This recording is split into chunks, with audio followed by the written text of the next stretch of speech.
going over It's just- live. Ran off. I went to get my bottle opener. Oh, got 1 minute. I'll see you guys later. I choose now of all times to go to the toilet. Again, so yeah, if you need toilet, just drop your camera and leg it.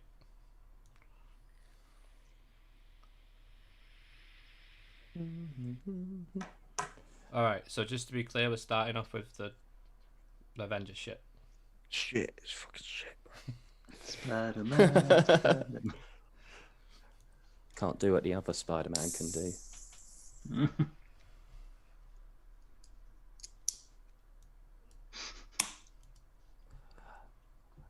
Are we live?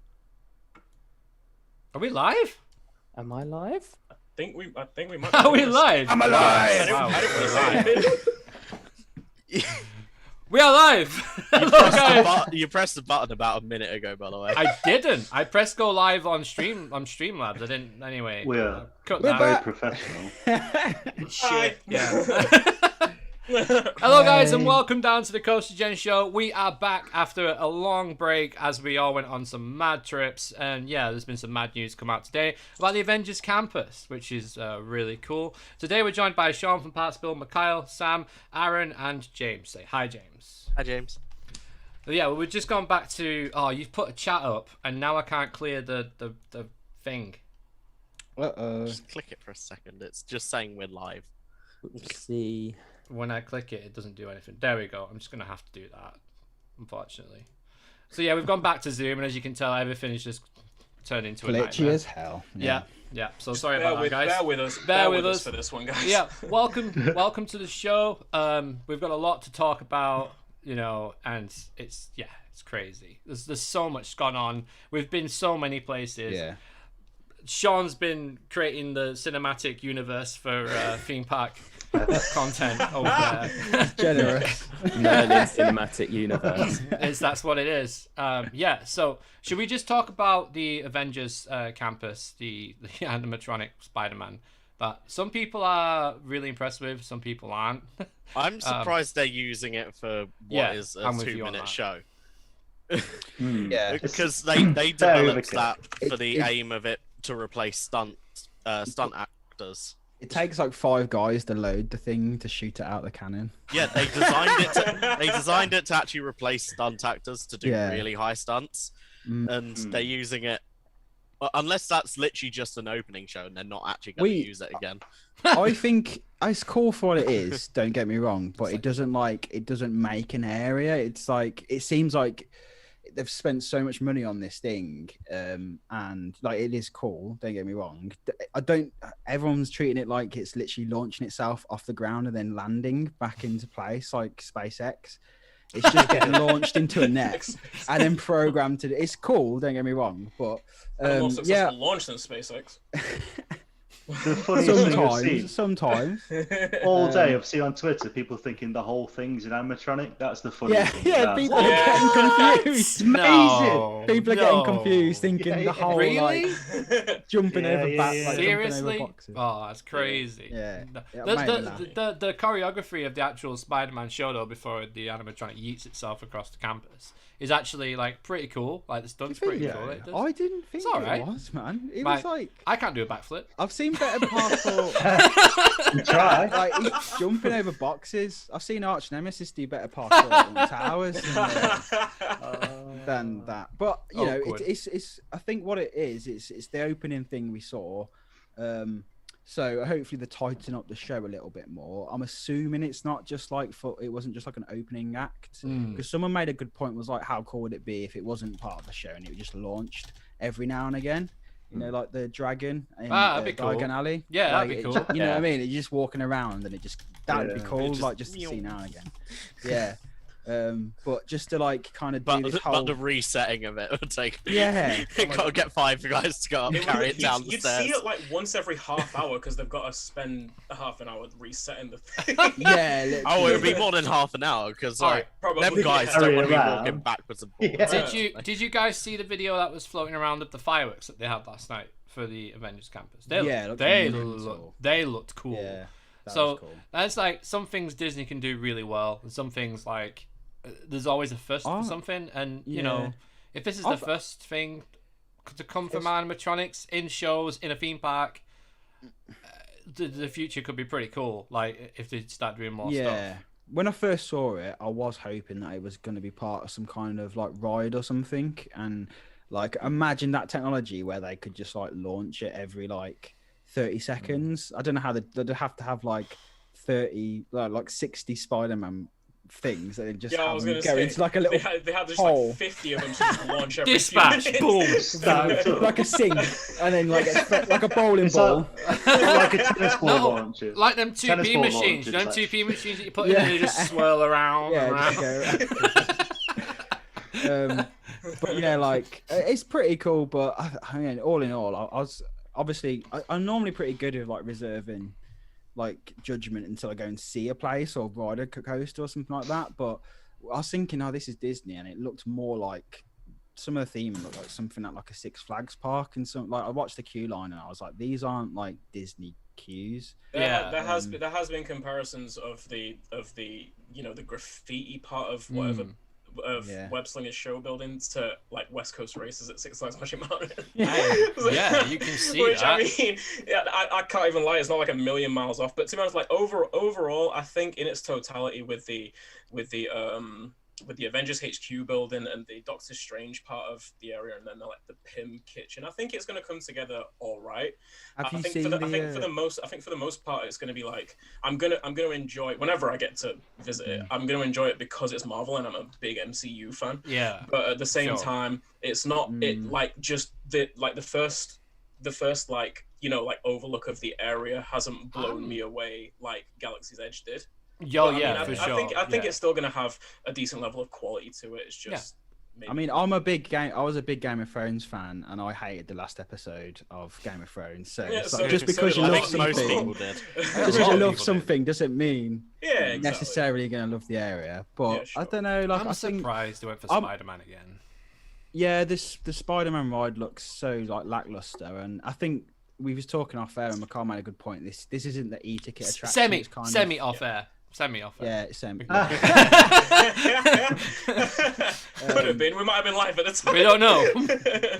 But yeah, it isn't the e-ticket attraction, so it is getting like kind of trashed on Twitter just because it is the big reveal. Do you know what I mean? And we're like, okay, Spider-Man, automatically going to compare it to like Universal's Spider-Man, like the most revolutionary ride. I think by the time that they've opened the actual e-ticket attraction in the area being that whatever that Avengers ride ends up being, I think the Web Slingers ride is going to slot into its place, its market as a backup. But I mean, how long is that gonna be? Like, there's gonna be a good amount of time where people can only ride the Web Slingers ride. So is Web Slingers like the Smuggler's Run of like against Resistance? Yeah, but Smuggler's Run is sick. It's a good ride, man. But in terms of hierarchy of rides in the area, I would say. Yeah, so they've tried to use the model that they've got and implement it into the MCU, and doesn't look like it's quite. Can I make a quick point? Of course you can, Sam. They have already got Guardians of the Galaxy in that area, which is arguably e-ticket. So slotting in as like a whatever they'd say backup dancer, it might be okay to have like an e-ticket attraction. You've got this little backup dancer coming in, and then you'll get another. There's been a lot of people online saying there's been a lot of people online questioning Mission Breakout's place in the area as well, though. Not to say wrong, just to provide, I suppose, devil's advocate. How is it? It's not necessarily like it's meant to be the campus, isn't it? And then it's like suddenly you've got this. It is out of place in there, and it's the best looking thing there. Like it looks great out, and I think that's the problem is you're comparing like the event, and it's funny how with like Avengers Campus they take a picture of like just the side of the HQ, like it's just one picture they always take, and it looks pretty. Yeah, it's the one angle, and then everything else is just like it looks like someone's first like buildings when they go into Planet Coaster, just boxy and just I don't know, man. It just doesn't do it for me, but it's one of them. We'll have to see what does come in to what this is. It Avengers HQ is the next ride they're going to be making. It is, isn't it? Avengers HQ, I think it's called. I don't know if they've said anything about the name for it or anything. It's just I read somewhere it was Avengers HQ was. It's supposed to be where the Avengers HQ building is. Yeah. Also, like we don't know what the what you do in it is, and like what they decided to call it. You know. Yeah. I don't know yet. But I guess we'll but see. Everything I was watching this morning was just making me like, because I'm a big fan of like, especially the films. I absolutely love them. And then I saw like the Doctor Strange, like the show. It was so bad. Like it was cringy, man. It was like a Butlin show. And I was like, man, like think about Phantasmic. Like think about like, what they can achieve, and then compared to what they are going for, perhaps they're underplaying it. Yeah, maybe. But I'm being a hater, man, today. Sorry. We love you, really, Disney. I think I have like quite high expectations for Disney, and like especially I see, Marvel. people.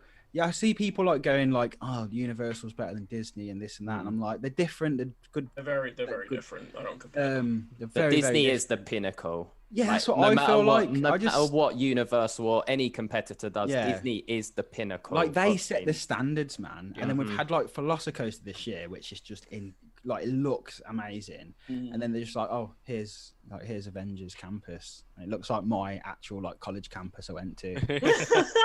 Like in the Midlands. You went to college with Spider-Man? What? It's just it's so interesting. It's so interesting because it's just interesting to see how the pandemic has skewed opening dates of massive editions and stuff. Because had this opened last year, when it was supposed to, it'd be a quiet. Do you think initial opinions would be different? Because I think we wouldn't have Velocicoaster to compare it to because Velocicoaster hadn't opened yet. Anticipation's definitely plus, been. We probably would have had Tron probably open up around the same time. I keep forgetting about that. Ratatouille would have already been open, so it would for Disney it would have been like bam, bam, bam. Do you know what I mean? So and they would have still had like the hype from the actual movies as well. Exactly. True. Now it's started to die down a bit. Just a bit. I'm surprised it was something like WandaVision. Like WandaVision did so well. Like in terms of, and it was so freaking good. Yeah, it was one of the best Marvel. And the graphics behind it, it levels itself to a ride. Like you could definitely have a ride attraction built around WandaVision going to Westview. Like you could do that. It'd be great. That's very recent though, isn't it? It is. That's a recent thing. But that's the thing though. Like I do feel like sometimes they do go back too far. Like it's recent. WandaVision is recent. Like the amount of merch they've sold for WandaVision as well. Like in the Disney parks themselves. Like you watch all of the haul videos and stuff. It's just crazy. WandaVision's everywhere. Gorella's everywhere.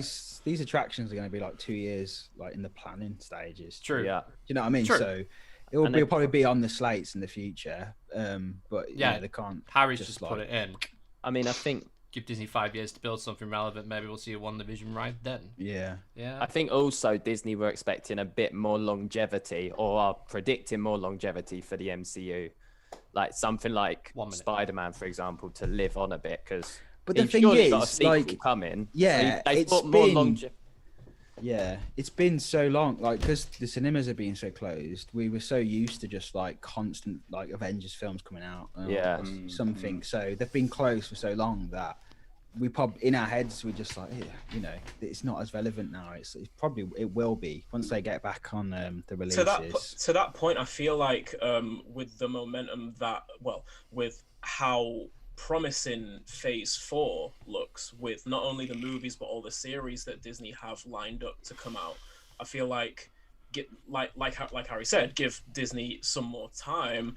They're gonna build up a ton of momentum and hype with everything that they've got coming out, like moving forward. That the attractions that come with them are gonna there's gonna be a lot of momentum built for the unveiling of those as well. And you can imagine premiere events and stuff like that being done alongside movie launches, they can do stuff like that as well there. Yeah, it's a good foundation for them.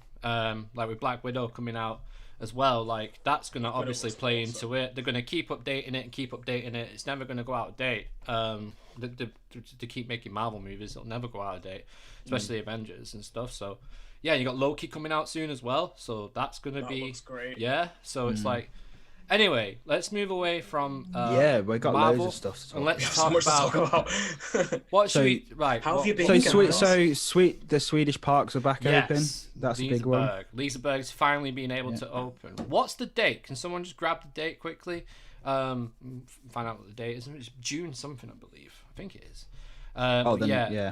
Everyone's been tweeting about it. I just want to say, like, I wish all the Swedish parks all the best. They've been closed for so long. So it's like they must be chomping at the bit to get open. Someone correct me if I'm wrong, but I feel like it might have been today. Really? Yeah, on their website it says premiere June 3rd. That's what I thought. That's why. I think Groenland opened today as well. Nice. Yeah. So or yesterday, maybe. They have a Mamma Mia event. Mamma Mia. Right. Makes sense. Yeah, Liseberg have a Mamma Mia show. I'm on that. I'll go on that. That'd be a laugh. Yeah, nice.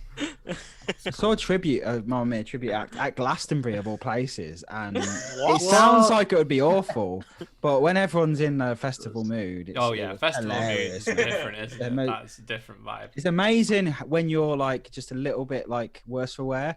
Actually, how many like ABBA songs lyrics you actually know. Do you know what I mean? It's mad. Sam knew where I was going. Yeah. Oh, yeah. I've got Just Dance 2 with ABBA on it. Wow. We need a video of Sam doing. Yeah, that needs to be a video. I've had noise complaints from my dancing with Just Dance 2. Yeah. What, do you live in a flat? Is it downstairs or is it? I'm upstairs flat. Penthouse, isn't it? No. I'm joking. It's not. Or the people below like, what is he doing up there, man? Pair of doctors, so yeah, they're quite serious. Did they come up with a description? Is he okay? Take two of these and shut the hell up. Constant hammering. How much construction do you need to do? How much flatback can you put together in one day? Like, come on. Yeah. No, Harry, this is at Liseberg, not Groenland. For the Mamma Mia show. But there's an ABBA museum next to Groenland, apparently. Did Groenland open with Monster today? Does anybody know? Let us know. I think they did, yeah. Nice. If anyone's written it, who's listening to this now in playback, drop a comment, let us know what it's like. Seriously. God, that thing looks so good. It looks amazing. I think it's going to be good. It's going to be good no matter what, just because how close it gets to stuff, man. And literally that. I don't think in terms of like, you know, the actual coaster experience is going to rival something like a Nemesis or a Black Mamba or Osiris. But in terms of the visual experience, flying over buildings and stuff, that's going to be so much fun.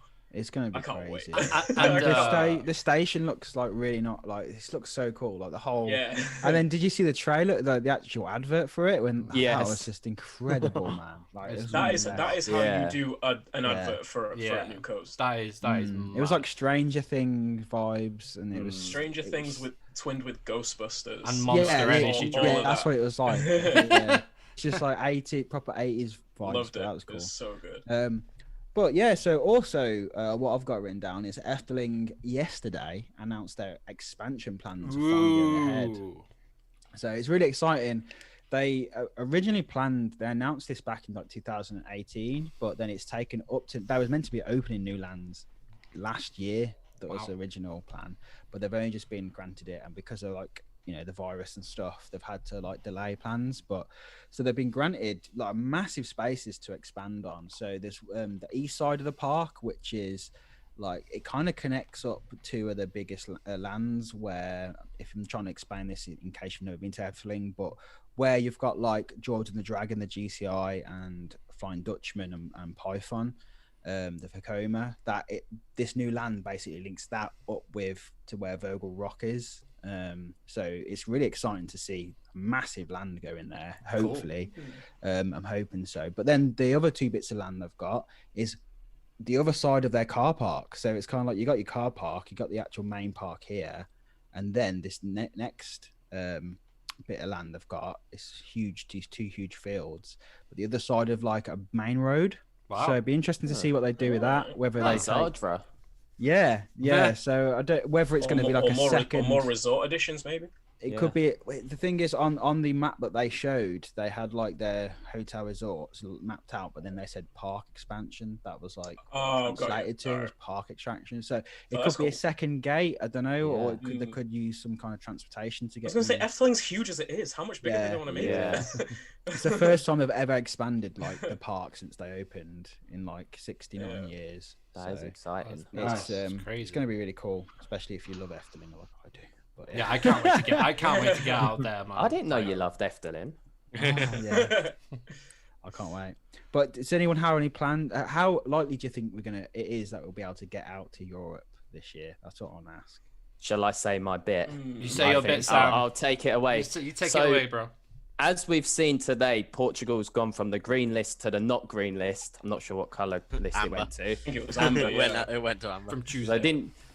But it just demonstrates how quickly a country can go from green list, you are allowed to visit, to you're not allowed to. So seeing that the countries, the destinations can come off of the you are allowed to visit just as easily as they can go on means that I think it's wise to be quite cautious in what we're booking. Yeah. So that is my words of wisdom. Well, that's the thing. Like you could be over in like Germany, and then while you're there, it could get changed, and that means you then have to come home and quarantine for 2 weeks. You know what I mean? And if you have to go to one of these hotels, I think you're allowed to go home and quarantine. It's only red list countries that have to go to the hotels. Okay, right. Okay, yeah. So it's like the red list. So if they're red, it's like you have to go to these hotels. But I know, amber is home quarantine, and green is none needed. And I know that the change for Portugal doesn't take effect till Tuesday. Right. So anyone that's coming back for Tuesday won't have to quarantine still. That's so good. People can arrange to get back quicker. But I think everyone will be doing that, and then prices of flights will be like through. They probably already are. I mean, as soon as that was announced, like if you've not got a holiday booked already, like it's gonna get nuts. It's gonna get crazy. Yeah. I think furthermore as well, it's worth saying even if it is on amber, a lot of people are going back to the office now, so the whole quarantining at home will put a spanner in the works from people that aren't working from home anymore. I mean, in office jobs, I can imagine there'll be some flexibility for it, but say you're a builder or something, it's going to have an impact on you no matter what. Yeah, definitely. Yeah, for sure. Not the most exciting update, but had to be said. Yeah, it's you know what? It's very grown up of you, Sam, and I think we need that little bit. We do need that. Yeah, we need that in the podcast. It's reality check. Sensible. Yeah, we do need that a lot. So yeah, you're welcome, guys. So shall we go on to like what's at home then? So what is at home? Like seriously, all these new places that have opened since. God, we've had so many things open in the UK. We've had Gangster Granny, Black Mirror Labyrinth, Mythica. We've already talked about Tornado Springs, but I mean, like we've had lots of new events coming up as well. So loads. We've got lots to chat to. Let's start on Gangster Granny. We'll try not to give too many spoilers away because James still hasn't been spoilers. on it. I haven't been on it. But I honestly went into that. My first impression of that area. If you watched the vlog, if you haven't, guys, go and check it out. It's on the channel. The first impression was I was blown away with how different the area felt and looked. It really did transport you to a different area, and I've wanted that for a long time because that part of the park's been dead for so long, and it was just so good. And then all of the actors doing an amazing job. And then you were there, Sean, when it absolutely chucked it down. Me and Aaron were on Hex. So and I saw some in some people's vlogs that they were still marching about and carrying the opening, and it looked really good. It's honestly the music adds so much to that air. Like just having like a good song that's just a bit whimsical. It's very Alton Towers. I feel like very Alton Towers. I need to go back and really check out the area because when I was there, it was on a 10 to 4. It was a 10 to 4 day, and we barely had any time to really take it in because we were just trying to get on as much as we could. But like the area does look. It looks really nice. There's a level of quality that they have amongst the entire area for sure. It's I liked it from what I saw. There's a lot of detail. There's a lot of detail in the area, especially like in the windows and stuff. If you have a look when you're going around, it's really detailed, and it matches up the towers really well. Oh, it looks so good. The actual gangster granny, if you look at it and you're looking at the towers behind it, it matches up so well. I think that's awesome. That is. I don't even know if I thought about that. And Aaron made the best connection to the dungeons being up at that area. It's like you've been caught for stealing the crown jewels, so now you're in the dungeons. It was it's a good way of doing it. Yeah. I because everyone was saying like last year when it was first announced, like, oh, how is the dungeons going to fit into that area? But when you was there, it kind of makes sense because the whole like street is kind of like old English, kind of like old, and then you've got this old dungeon, and even inside, the ride, there's some Easter eggs and stuff. There's loads of Easter eggs in the ride, and outside as well. There's quite a few. To be fair. There's a load of Easter eggs outside. Look in the windows and things. Makes me laugh. When people keep saying that, right? I imagine someone's going to go there and be like, where are all these Easter eggs? Like, I thought it's like actually going to be actual Easter eggs. But I thought it was going to be Easter eggs. I'm looking forward to chocolate. Yeah. God damn it. Too much chocolate. I never said this, no. Yeah, definitely. It's an awesome area, isn't it? Yeah, it is really good. And the ride itself just surpassed I think just completely blew me away. Like my expectations just blew my expectations. I think that the thing is, I think all of our expectations were very low. So my worry was when we were there and I was like, actually this is a good ride, was like, have we just then hyped it up for everyone to be like, go there thinking this is going to be like universal level? It ends. So it goes the other way. Do you know what I mean? It's not. We're talking about like, a new attraction at a UK theme park. Very different. Like, so I think for what they've done with that ride, like for the small footprint, with the kind of the budget they've had on it as well, it's just really clever, like that they've made it in, because I've said it before, like I hated Charlie and the Chocolate Factory. I thought it was so bad. It was like, it was just it was nothing. Any of the scenes just did not look good, and it was so 2D and stuff. So I was thinking Quentin Blake again. It's like the same kind of graphic as Quentin Blake. So it was well, it is Quentin Blake, isn't it? Who does the gangster granny stuff. So I was like, we're gonna get a repeat of that. So I was really happy that they'd actually put a bit of like heart and soul into it. I just thought it was funny, and it was like adults can ride it and get a like bit of humor out of it as well. That was the main thing. It was like it was funny, suitable for adults can go in it and enjoy it just as much as the kids. I think that was the main fear, the main cause of like skepticism, was we was thinking it was just a Postman Pat in a different area sort of thing. But it was a fun ride. And definitely better than Charlie and the Chocolate Factory. Yeah, the queue line itself. Had so much more to it. The queue line itself was like... Can't say that.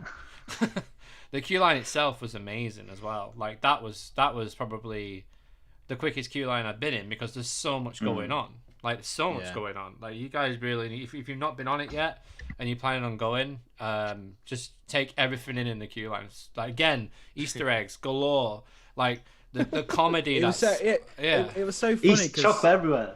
I don't even like. I don't know if I would see. There are Easter eggs in the entire experience, but like I don't know, with a lot of them, I don't know how much they are Easter eggs as much as just quirky little interactive kind of things, and just kind of things to make you think. I suppose that's the definition of Easter egg, but like it's not like they. I'd say the definition, but I think an Easter egg is just like being a secret way of harping to Alton Towers past and past rides and things like that. And there is quite a few of them in there. A secret reference. See, like just little references that's like, cool in this context anyway. Because people who've designed the ride have thought about them things and gone, oh, we can do that there, and some people recognize it, and they're the little things that when people pick out, they go, they noticed it, cool, that's good. I think the coolest thing is in the shop, which isn't a spoiler because it's in the shop, and so it's not a spoiler. There's a Doom and Sons little advert in the window of the shop, and obviously like most people who know the history of Alton Towers that was like a legendary walkthrough, kind of like ghost maze that was like where the dungeons is now. Before it was like Toyland Tours and around the world and stuff. That was where that See, was. like I need to. It's like a legendary ride. I'm gonna need to come back and just see like the ride and the entire area and stuff with you guys, or just like some of you guys to point out, because there are even things that I will have missed in the ride itself, and in the queue line and in the that was the one I was thinking of. In the shop and stuff. I can't remember who said it, but like someone mentioned that the shop like legit looked like a little off-license shop. It honestly just looks like an off-license shop inside. The shop out of open all hours, and the assistants at like Granville. That's exactly how I saw it. Yeah, I like that vibe too. They come out in like, with like a box with like, and then just drop the box in front of you, and like it smashes, and they're like, oh, you know what I mean? It's a proper slapstick humor. Yeah, there's loads. Like, there's loads of stuff going on there, isn't there? Like the feedback screens and ATM and all sorts. It's just done so much with it. I think it's such a good use of space. The whole attraction. Great. I think it's very clever, and that's what I liked about it. How they turn the vehicles and so on, spoiler, but very clever use of space and very well done. I think for what it is. Yeah, very well done. The show building looks nowhere near big enough to house everything that's in there. No.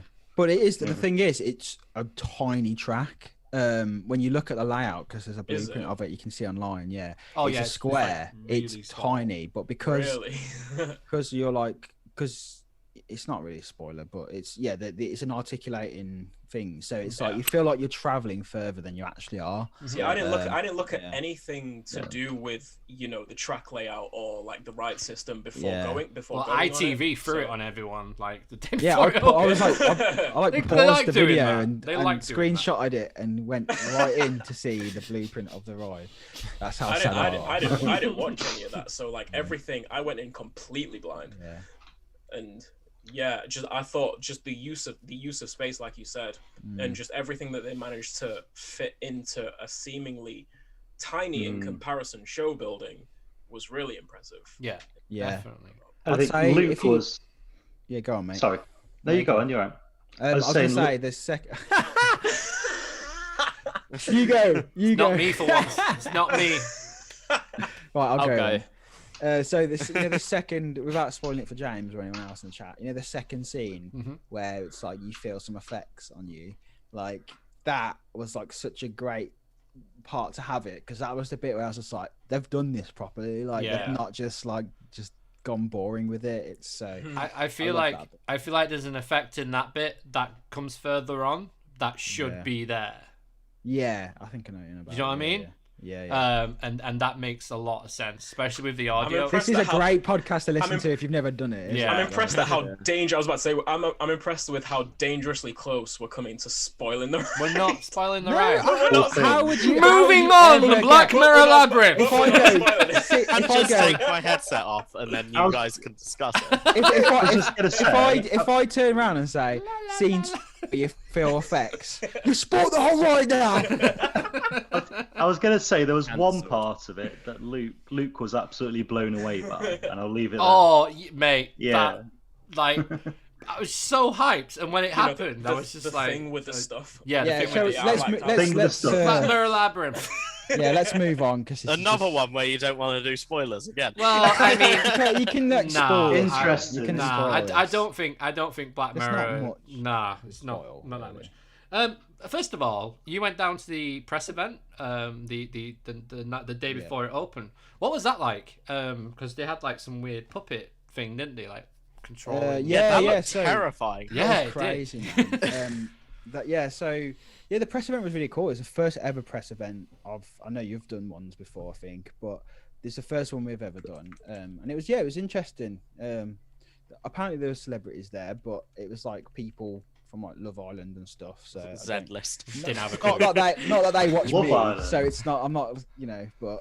I didn't really. I was like, "Who's that? Who's that?" And the next day, exactly what I would have been like. Who they all were, but it was quite chill though. I think it's nice like that, because then it's just everyone's just chill. Yeah. But yeah, so they had the puppet thing outside, which I didn't even realize. I forgot that they didn't have that on the actual opening day. No, they didn't. Should have really. Like, they should make more of a effort for the actual, like, you know, when it actually opens. I don't see the point because, like, no one, like, the press, no one's gonna see that, and take right? photos of it. Do you know what I mean? Like, I think the only time I saw that was in other people's vlogs. So should have done something like that. But so it was good. It was like very limited numbers, so you know you could just keep doing it on and off. But yeah, it was an interesting time to do it that day, was just because we got to go on it multiple times. Yeah. The more you did it, like the more lost we got. So the first time we did it, it was like we got a little lost, but it was fine. And then the second time we did it, got so lost that they had to tell us to move on and open the wall up for us. So there are moving walls in there. So when people go and do it, and then they're like, "I got up there in 2 minutes. It's easy." It's like, no, they literally move walls. That's for the throughput. Yeah. I was just like, they just didn't like the look of you, so they gave you an easy route to get you out there. So it's fine. But I thought it was. I think it's a good attraction for what it is. Yeah. It's a bit like Gangster Granny. It's like, I'd say probably fun. not as much obviously effort's gone into like the area of it, but the actual attraction itself is a bit of fun. I think it's going to be better with more people in it. Like when COVID restrictions are lost, because when you're in a mirror maze with loads of different people, it makes it even like. I'll tell you what though, we did have a lot of people in our run through. To be fair, we had, like, 3 groups. We ended up catching up with another group who were really stuck. And to be fair, it was really funny because we kept bumping into them, and it was just like, "Oh yeah, hello." It's better because when you can see someone else's reflection in the other window, you're like, "Are they in front of me, or are they like?" I was just like, because they have got, I was just they've like got bits of glass as well, haven't they? That throw you off you. Yeah, they have glass mirrors. It's so and you're like, crazy. So I mean, how long can you see this actually being at Thorpe? About 3 or 4 years. See it for. I feel like it's gonna be kind of I'm a Celebrity when they done the I'm a Celeb jungle kind of a couple of years, and then they missed that slide. I don't think so, man. I think I think too much has been worked on in the pre-shows and the story of it to be like such a fleeting attraction. Well, I know I'm a score. Also, they did might the change audio the as well. Isn't it locked? Yeah. Isn't it kind of locked to how long they hold the license? Oh, but they could just rebrand it. Just make it Labyrinth. Yeah, literally. They could do it to like Inside Number 9 if anyone wants that show. And you know what, right? I didn't even like. I've openly admit I've never watched Black Mirror, which I probably should do. But I didn't really get a vibe of. You never watched it, so how would you know? But no. Hear me out. Hear me out though. Like the music has Thorpe's tune in it all the way through it. So it just felt like a Thorpe attraction to me. Like, it didn't scream IP. It didn't. So but if you watch Black Mirror, there were lots of little kind of references and Easter eggs. It's basically and the way they set out the attraction of you go in at the start, kind of everything seems how it should be, and then for people who haven't watched through it, and Black Mirror is full of twists. Every time. If you've never watched Black Mirror, like the easiest way to explain it is every episode is different. It's not a series, so every episode is a standalone. So you can literally jump in at any point and just watch it. It doesn't matter what season. I think my first episode was from season 3. When I watched it, and then you can go back, and so. Everyone is its own thing, and the thing that links them all is just about how humanity is interlocking with technology and the trade-off, what happens between that. So the whole AI taking over is very Black Mirror. The voice is like the woman's voice is like very Black Mirror, like the AI type of thing. The shattering, that's like a big thing as well. So I was worried about that. I was worried, thinking, how are they going to tie? It just isn't going to have anything to do with Black Mirror, is it? It's just going to be whatever. But when I was in there, I was like, this feels like being in an episode of Black Mirror. This is gorgeous. So I think the people who are, it looks good. Tiny Rebel look great. So the people, so if you're fans of Black Mirror, you're going to enjoy it. But if you've never seen it, you're just going to be like, what's going on? Well, it's not what's going on. I still enjoyed it. It's just I didn't scream like. Obviously, Saw is Saw. It didn't seem to have a clear narrative. No. You don't think it had a clear narrative? I mean, to someone that knows that Black Mirror is all to do with different alternate ways of presenting a dystopian future, to someone that knows that that's what Black Mirror is, I followed it. But I think to someone that doesn't know the TV show, perhaps, perhaps you'll get what you'll get what it's setting up. You'll understand what they're setting up, but maybe not understand the Easter. Do you not think it could pass as just a fun, its own thing? Confusing? Yeah, I thought it could pass as its own thing. But that's the thing. Like Black Mirror is there's not anything to get with Black Mirror. Every episode is like if you've not watched it, there's nothing to get. Do you know what I mean? So that's almost why it didn't seem like it has a Black Mirror identity, is because the episodes don't feel like they have a consistent identity. But I feel like their identity is that it's a dystopian future in different ways. But I think you go in there and it says I'm the AI, I'm the algorithm, I'm taking your memories. But is that in an episode of Black Mirror? No, a specific episode, or just throughout? Just throughout Black Mirror. Not spoilers, man. Everyone knows about it now. All right, I'll bring it back round full circle. It does have a clear narrative, but you would think it's more of a generic narrative. I think you'd enjoy it more. I agree that you'd probably enjoy it more if you've watched Black Mirror, because I probably had some of that. Like, this feels like Black Mirror, so it's cool. But I think it's like Walking Dead. Like, you don't have to have watched Walking Dead to know what like zombies are. Do you know what I mean? Like when you go in there and see the pre-show, it's like the zombies, they're gonna get you. Like, I've never read Gangster Granny or watched Gangster Granny. Like, me neither. So someone said, was it Coaster Dan? I think he's in the chat, man. Coaster Dan said, I've never read the book, so I didn't really get the story. I was like, what? Stealing the crown jewels, man. Like, the story happens in front of you. Somebody buy the book, for goodness sake. What I will say about Black Mirror Labyrinth is that what they did really well. There were some cheeky little things that they used to implement different effects that I thought were really cool. I was really scared, especially the heaters in Warm Room. That was a really cool way of giving you the feeling of evil is taking over, kind of thing. That was cool. They need to do that in the Wicker Man pre-show, by the way. Need to put heaters in there. The way they did that. Oh yeah, that was cool. We just need to get the pre-show back in that end. Just do the pre-show. Just bring the pre-show back. Yeah, let's focus on bringing it back first before we add anything. But I mean, that would be so cool. They've had it in the Wicker Man. Like they added all the new effects in the tunnel, which is cool. So I just that's cool. The pre-show. So that's really, and they've had. I'm not sure how effective those effects were, but I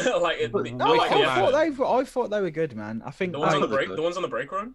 Yeah, but the thing is, you did it for the first time last year, so every time I've done it so many times that every time I've been like, this is rubbish, like, and now it's just like. Boom! But just added. Have they added actual stuff to the part where I say that they should have a secret? They've added like airtime. It's only like lights. It's only like LED lights, but I think it makes a bit of a difference now. I agree. And they've confirmed that they've had new smoke machines in there as well. You can definitely tell that. There's definitely. What I was about to say is like I feel like a smoke effect to couple with those LED lights on the break room would have made the maybe you've not seen it working the LED lights. That's so much that's better. what they've got. That's what they've got now. That's what they've got now. I guess they went on face as well. I guess they went on when I guess I only got the LED lights when I. That's a shame. That's a shame. But it's weird because like I got the smoke effects in the pre-lift section. Oh yeah, and then in the turnaround after the lift hill. Before the drop, so the fact that they've got these smoke machines that go literally go in your face. And on the sticks. break run specifically. And they're backlit. It looks when you first have that would have looked so much better then. It feels like fire going off. But when they first did it, it wasn't effective. But now they've added like also LED lights from below.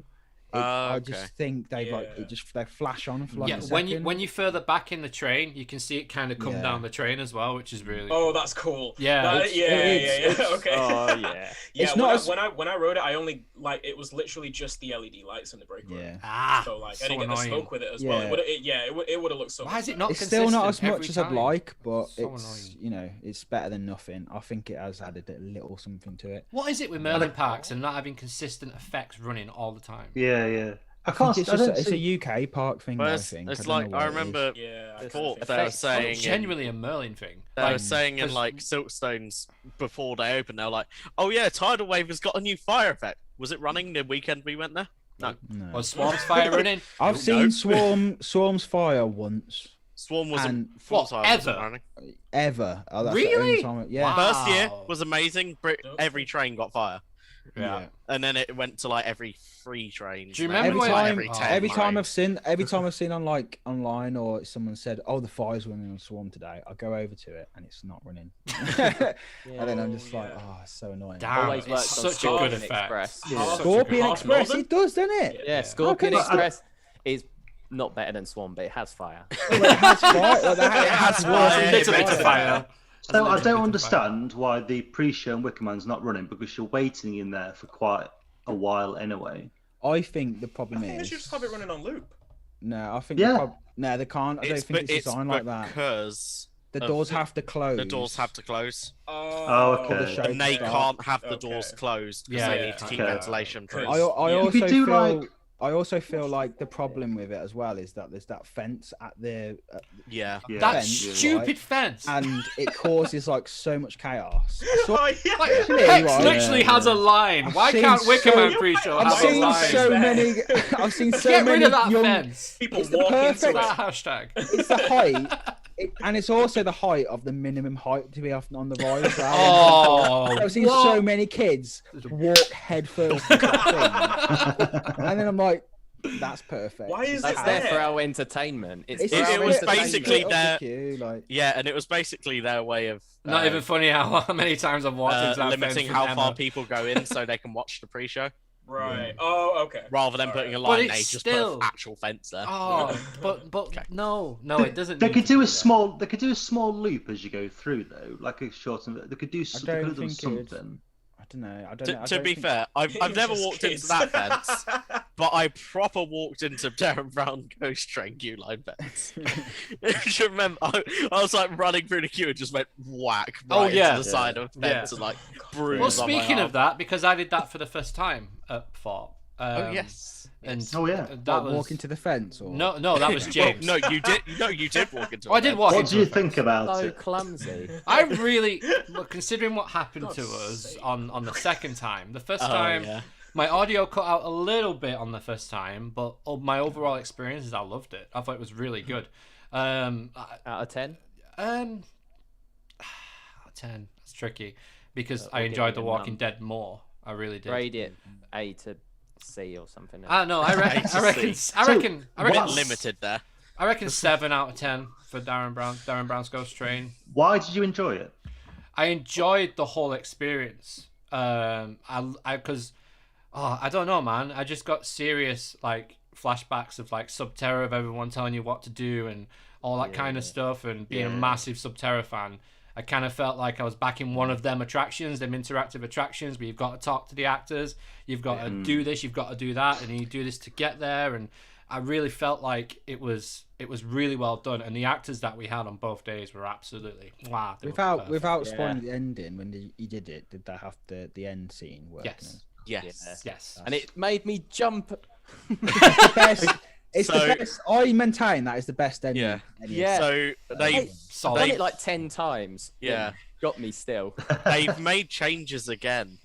So I've done all 3 versions. I did the original version, which I will still say the middle section on the original version of the ride is the best version. Yeah, I've heard OG all day. Yeah. All the rest that they've done from Rise of the Demon, and even this one, they've added a little bit into the start as well before you actually even get into the... That was so good. They've got quite a bit of interaction to help split the groups up a bit more and help. So just the interaction, do you feel like it adds better to the story of the experience? Massively. Yeah, definitely. Yeah. So even though they've brought this in for like social distancing and stuff reasons, it's actually added I know it's so that they have time to clean the headsets. Yeah. But it's actually added a bit to the story rather than you just stood waiting. What makes me laugh, right? What makes me laugh, just before I go on to that, just because you're talking about the cleaning of the goggles, right? They're like, we've had to do this with this enhanced cleaning of the goggles. They were saying to us that they were cleaning them all along, so they clearly wasn't cleaning them sweaty all these years. We've just been putting like them on. Well, it would have been wiped down very quickly, but it wouldn't have been fully. I don't think they're like just. I think this whole thing has made you realise how filthy we were. Before. No, I genuinely did see as I was getting off like years back. As I was getting off, I looked back and saw one of the staff literally grab a cloth, pick it up, and start wiping down headsets. No, just start wiping. They never fully cleaned. They never cleaned fully the headband or the plastic casing. They just wiped the facial interface, which is the foam that touches your face. That's all they ever wiped down. So now they're literally the whole headset's being cleaned. The whole probably train is probably being cleaned out as well. I've never experienced it at all. Oh, neither well, I was just going to say, for someone who's never done it before, that first scene before you actually go in, the new scene they've added, it felt so natural to me on both occasions. It felt like it just perfectly fitting. I think Darren Brown is a really good, if you get a good run through, obviously, if you get a working run through. The pre-show. I think it's very clever. I think it's very unique. There's nothing else like it in the world. Yeah. I was gonna say I've heard massively varied opinions of both Ghost Train and Walking Dead. I've heard some people say that they love them. I've heard some people say that they're terrible. I really like any ride though. I feel like these two in particular though, I feel like they are super polarizing in terms of what they do, how with Ghost Train specifically, how it moves through the storyline and how fluid the experience is. But if you look at I guess it's just on that point though, I just sometimes think it's UK enthusiasts because look how polarizing Saw the Ride is. Some people it's like their favorite coaster in the country. Some people are like it's trash. Same with same with Nemesis, Nemesis versus Nemesis. It depends where you like, doesn't it? It's just it also depends where you grew up at as well. I think. Yeah. Okay. Also, one thing that I think Darren Brown got a lot of stick for was because of when Thorpe announced their midterm development plan, and it was proposed to have multiple coasters, and Darren Brown replaced having a coaster. Yeah. Because it was a large investment. So I feel like a lot of people are just kind of salty that they haven't got a coaster. I think they got if that you're still salty about a coaster. Yeah, it's also there's multiple reasons why I think it's hated. Is because it was delayed for ages as well when it first opened. It was it was never going to open. The version of it was hyping it up loads. Mega hyped. And then when it opened the store, I didn't do it when it was in the first version of it, but everyone was disappointed with the story part of it because it seems like I think certain parts of the VR wasn't working yet, so they just went, look, we're just going to have to do a simplistic story and get it open, and then it was just everyone's like, what the hell happened there? So I think there's that. So I think when people do it in recent times, they tend to look at it more fondly and be like, that was way better than expected because they didn't have that whole hyping up stage of it. So James, the version of it that's running now this year, is that close to, or is it the version that it ran when it opened, or have they, or are the differences, or are things still not working in it? VR, they've added a lot to the story, changed what visuals in there, actually changed part of the storyline. Right. Pre-show has been the same the entire time. They've got a little bit between the pre-show and when you're actually getting onto the train, just for kind of breaking up the groups, but that has added to the story. The one thing that is lacking would be the middle section. The middle section, when it opened, was really good. Right. And they removed quite a lot of effects. And it just made feels it so a lot pointless more, now. Like it feels so pointless. Now. It is. It's just changing in the platform. In the first, originally it was a lot more. It was a lot more open, right, and a little bit more free flowing. And was that with the train effect as well? Yeah, the actual train effect. So it is a ghost train. There are trains in there. In the first year, because you won't have it now. In the first year, you're walking towards a pitch black wall, and out of nowhere, a tube train actually came towards you through a tunnel. It's like animatronic. It wasn't locked there. It was driving towards you. Oh wow, that was. It sounds like something. It sounds like I'd really love it because you would love it, Aaron. Aaron, you're mate. I can't wait to go on it with you, man. Like, seriously, I can't wait. You're like. And I think like I say, the people hate it or love it, but they had that reaction with Subterra. Yeah, especially when it first opened, because I can remember that. Yeah, Subterra first opened. I love Saw. I love Saw because it's it's got a horror IP and it's an immersive attraction. Some people just love coasters, and that's all they want is like new coasters. Coaster enthusiast. But I'm a coaster enthusiast. But I loved it. Yeah, I love dark rides as well. But some people, some people just love coasters and nothing else. Like no theming, no story. So that's what I meant by that. Coaster on concrete. they say so a lot of people just see Dan Brown as like the coaster, the hyper they could have had or whatever. Do you know what I mean? Like, but then if you're a coaster enthusiast, you just don't do it. It's like because it's obviously not a coaster. And I think that's just for people listening or that haven't been on it, you like dark rides, you've got to do it to make up your own mind because I think I can see why some people don't like it, but I can also see just don't. I would never tell someone like you've got to do it because if I made them wait for an hour and a half in that horrible queue. Horrible cattle pen queue. It does look horrible. When you go on Dan, though. Yeah, and then you go on. But if you wait in that cattle pen queue for 1.5 hours, that some people have to.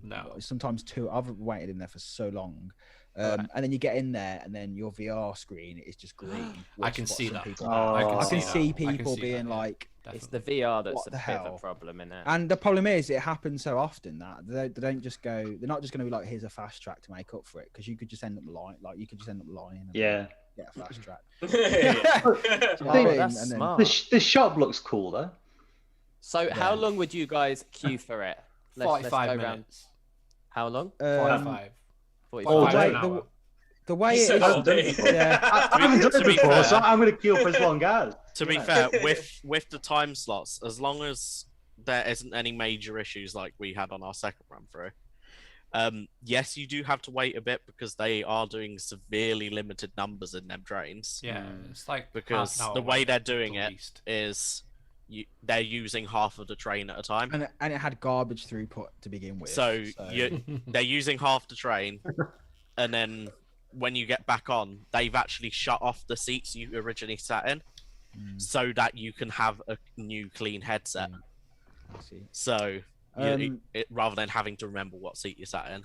So but the time slots have actually been working quite well for Darren Brown. Well, I was talking to Sam from what I saw Expedition Theme Park, and they had a time ticket, and they still waited like an hour and a half or something for it. We had that for Black Mirror.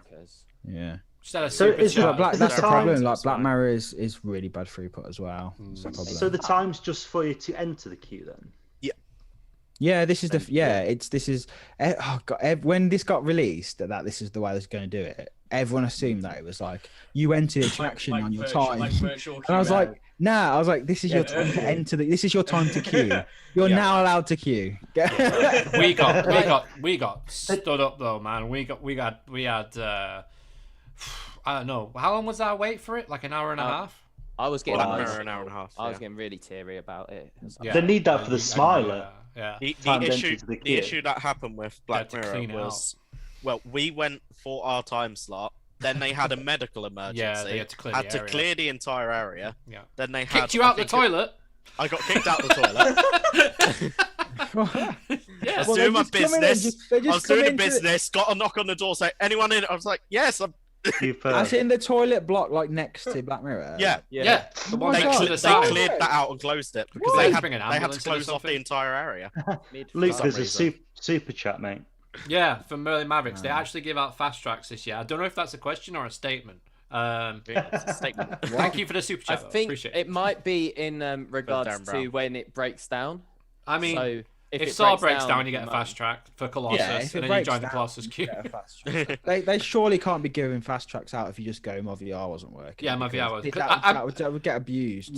One thing that happened with Sam is that he started off right next to me, and then when I took my headset off, it was at the other end of the train.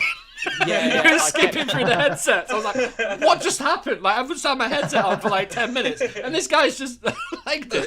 But every time my headset wasn't working, so I moved to the next one, and then that one stopped working, so I moved to the next one. So when the train was moving, it was actually you running up and down the aisle. You had to clean every single one. No, I cleaned them personally because I felt bad. Just quick wipe on the shirt. Just spat in it. So Jesus. So yeah, Black Mirror. We had medical emergency, had to leave. Then they had, I think it was about an hour and a half worth of time tickets coming back at the same time. Yeah. So wow. And you then had a massive queue, and then they did a deep clean, which takes about 20 minutes, half an hour for them to do. That kicked out butts. I don't know if any of you saw, right, but I was watching a vlog from, Carl from Top Full Tourists. Yeah.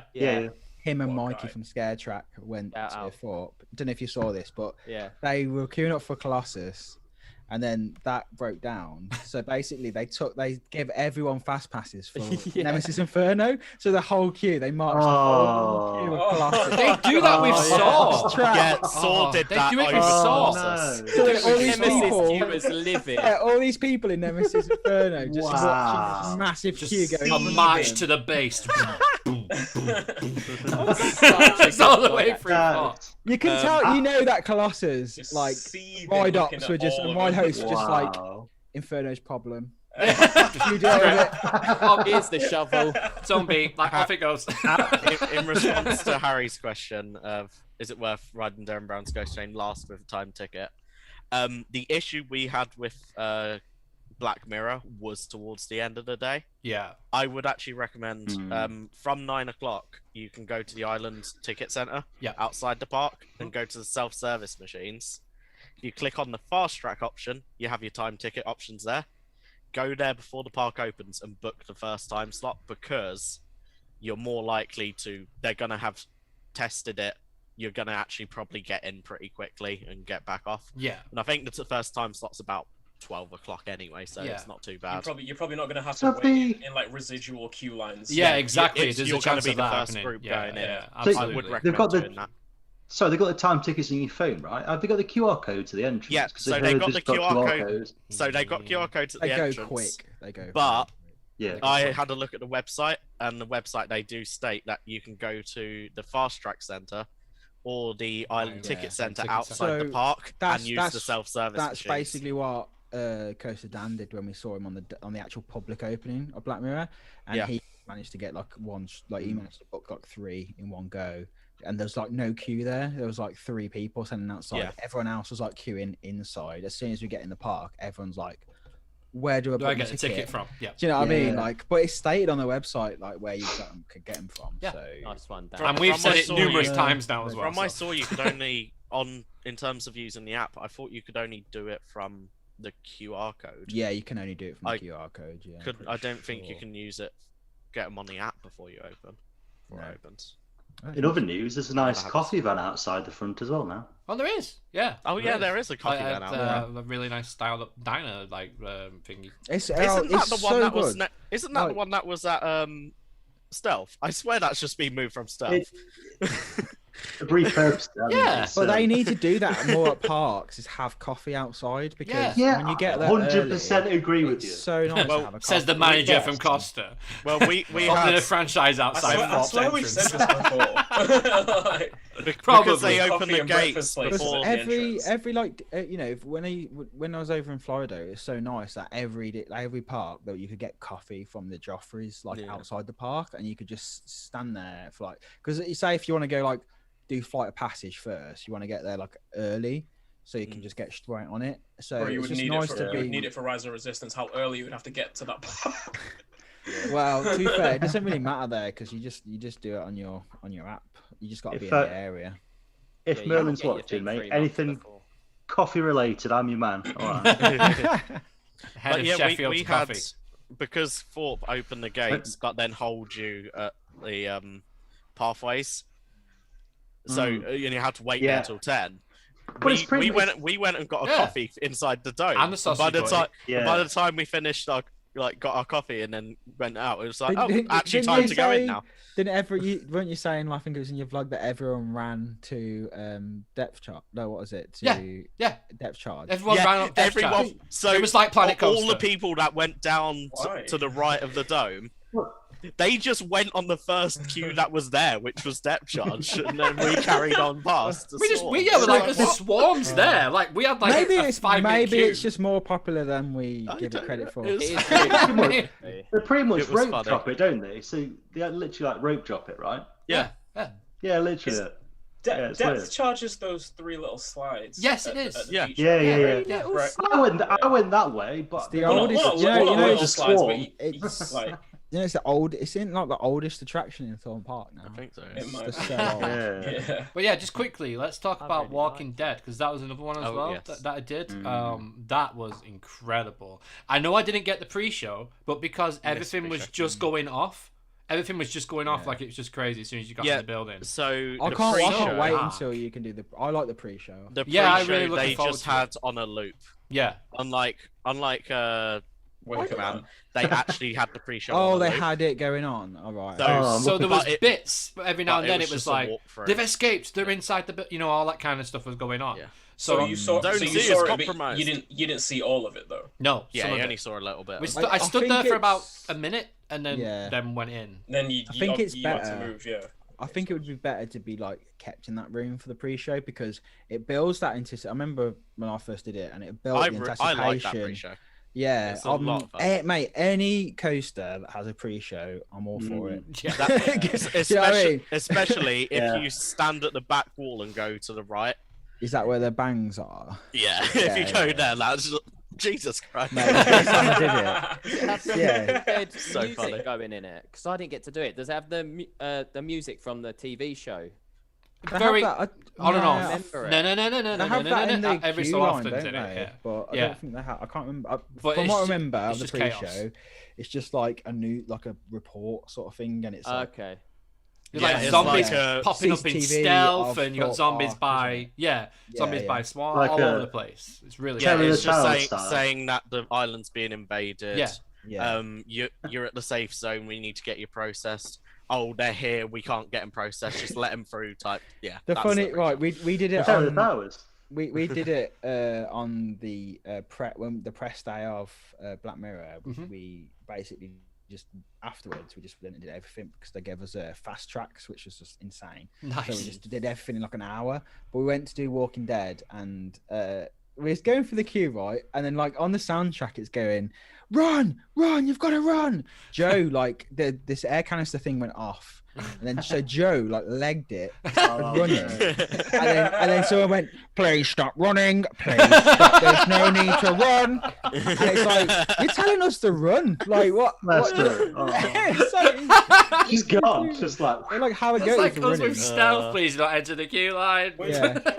So they scare the hell out of you, tell you to run on the soundtrack. Yeah. Stop running. But when we put your phones away. So going through the queue line, like it was there was a chair just randomly in like a dark corridor, and I could just imagine like they had at one time someone sat there just like every so often at people. That would just be amazing. I've never seen I could see it for what it is. Yeah. I could see it for what it is. I actually had it after you get off that first little. We'll get to that. Area. We'll get to that. That's the only time I've ever seen actors. Is that I had an actor I've never. Most times I've done it, we've always had at least 3 zombies in the end bit. Wow.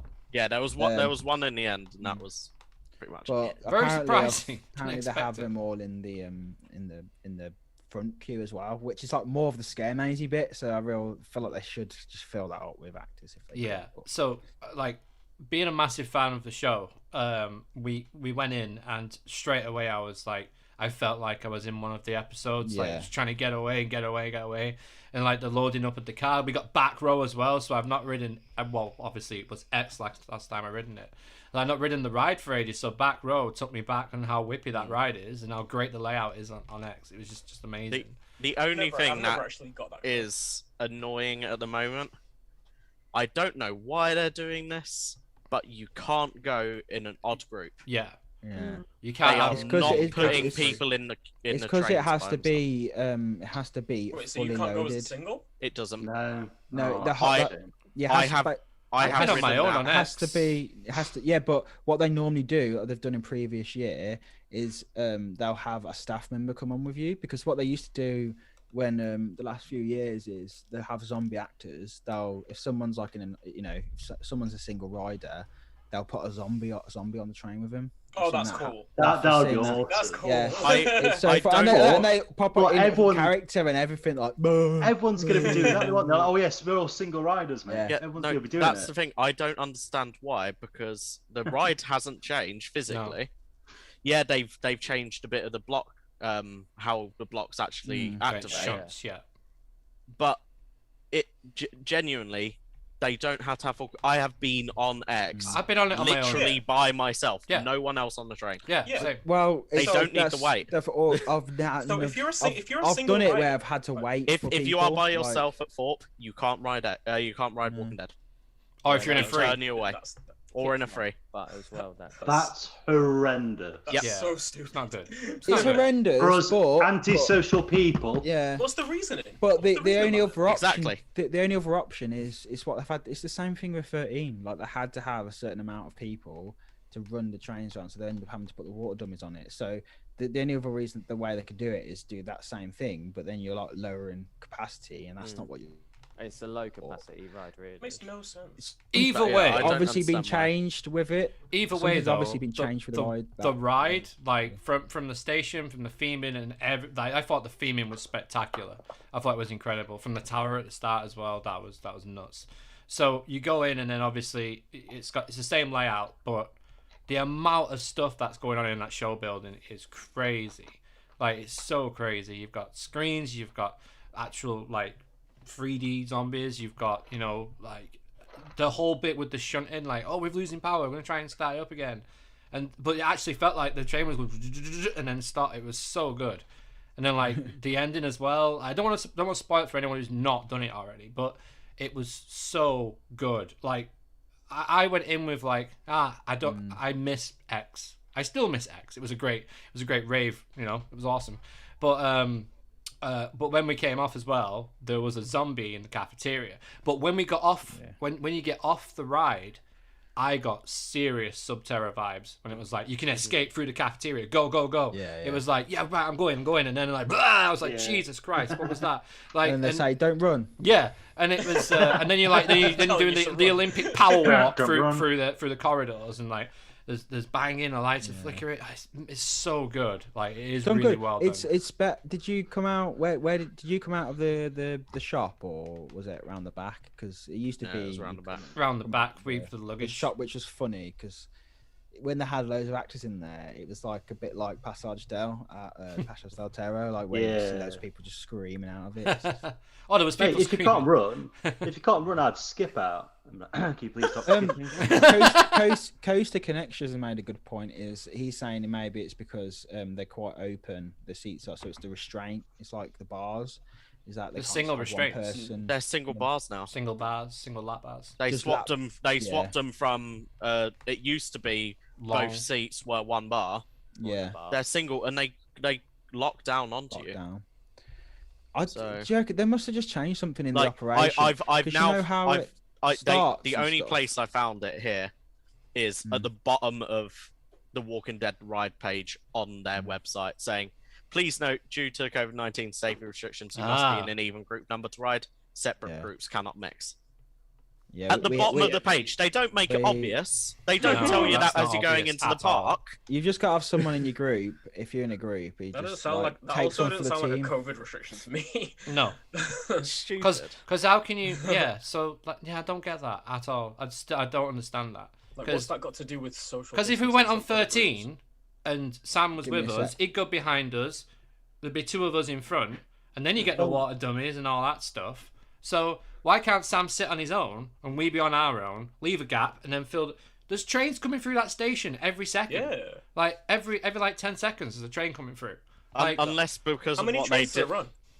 I don't want to talk about it anymore. I'm getting upset. Yeah, Sorry, unless what they did with the block sections means that because it probably would have run a bit faster through the sections rather than going off them slowly, it actually has to be full now. Maybe. Unless they've actually managed to make it so that they have to have a full train for it to even operate. I don't know. That seems like a daft idea for something like that when, Saying that though, you've usually got a full pre-show of people.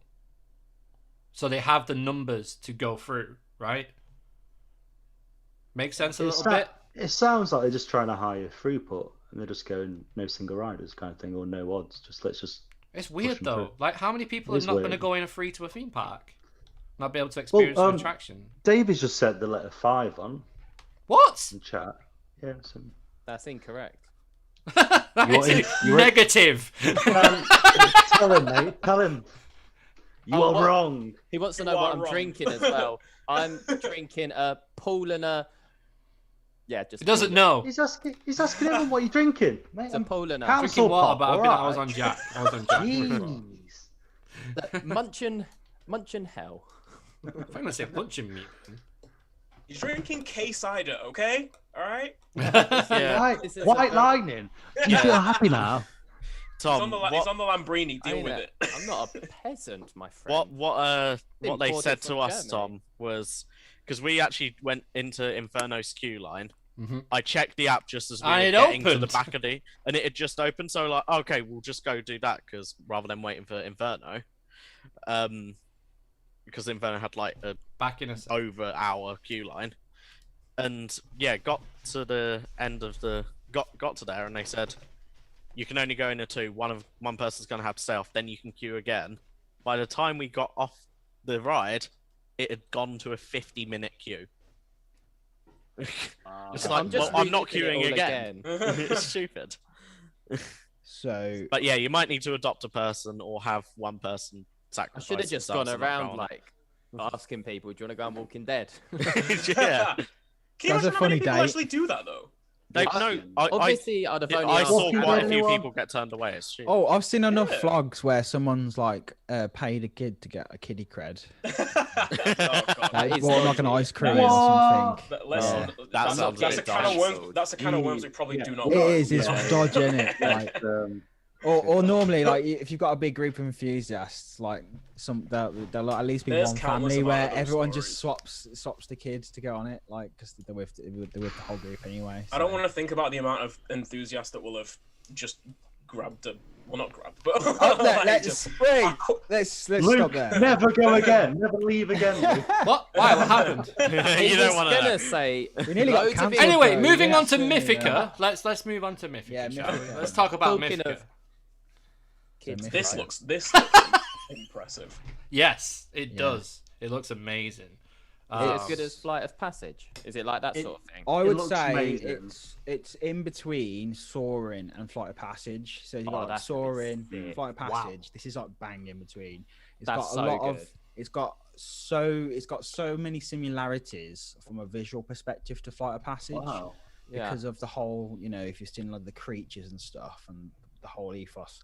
I'd definitely advise. Normally, you'd say, "Oh, I don't want to spoil it" and stuff like that, but I would try and read up on Mythica as much as you can before you go because it will, I think it will enhance the experience. I'm actually really curious about just the backstory behind. So, with this area, right? So, Legoland, I think it's New York that's had the movie. Is it? Yeah, the movie. They've had a Lego movie area.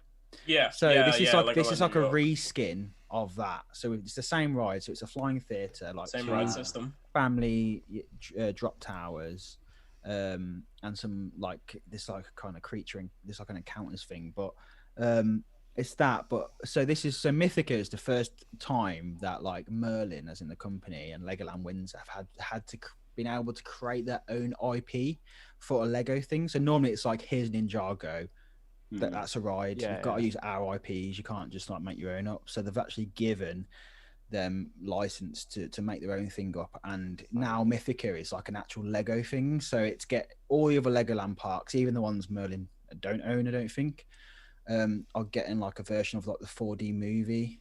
They've got an also 4D movie, and hopefully they're gonna be creating like Lego sets and all sorts out of it. It's pretty cool. It looks so cool. This is why it's like such a big deal for Merlin.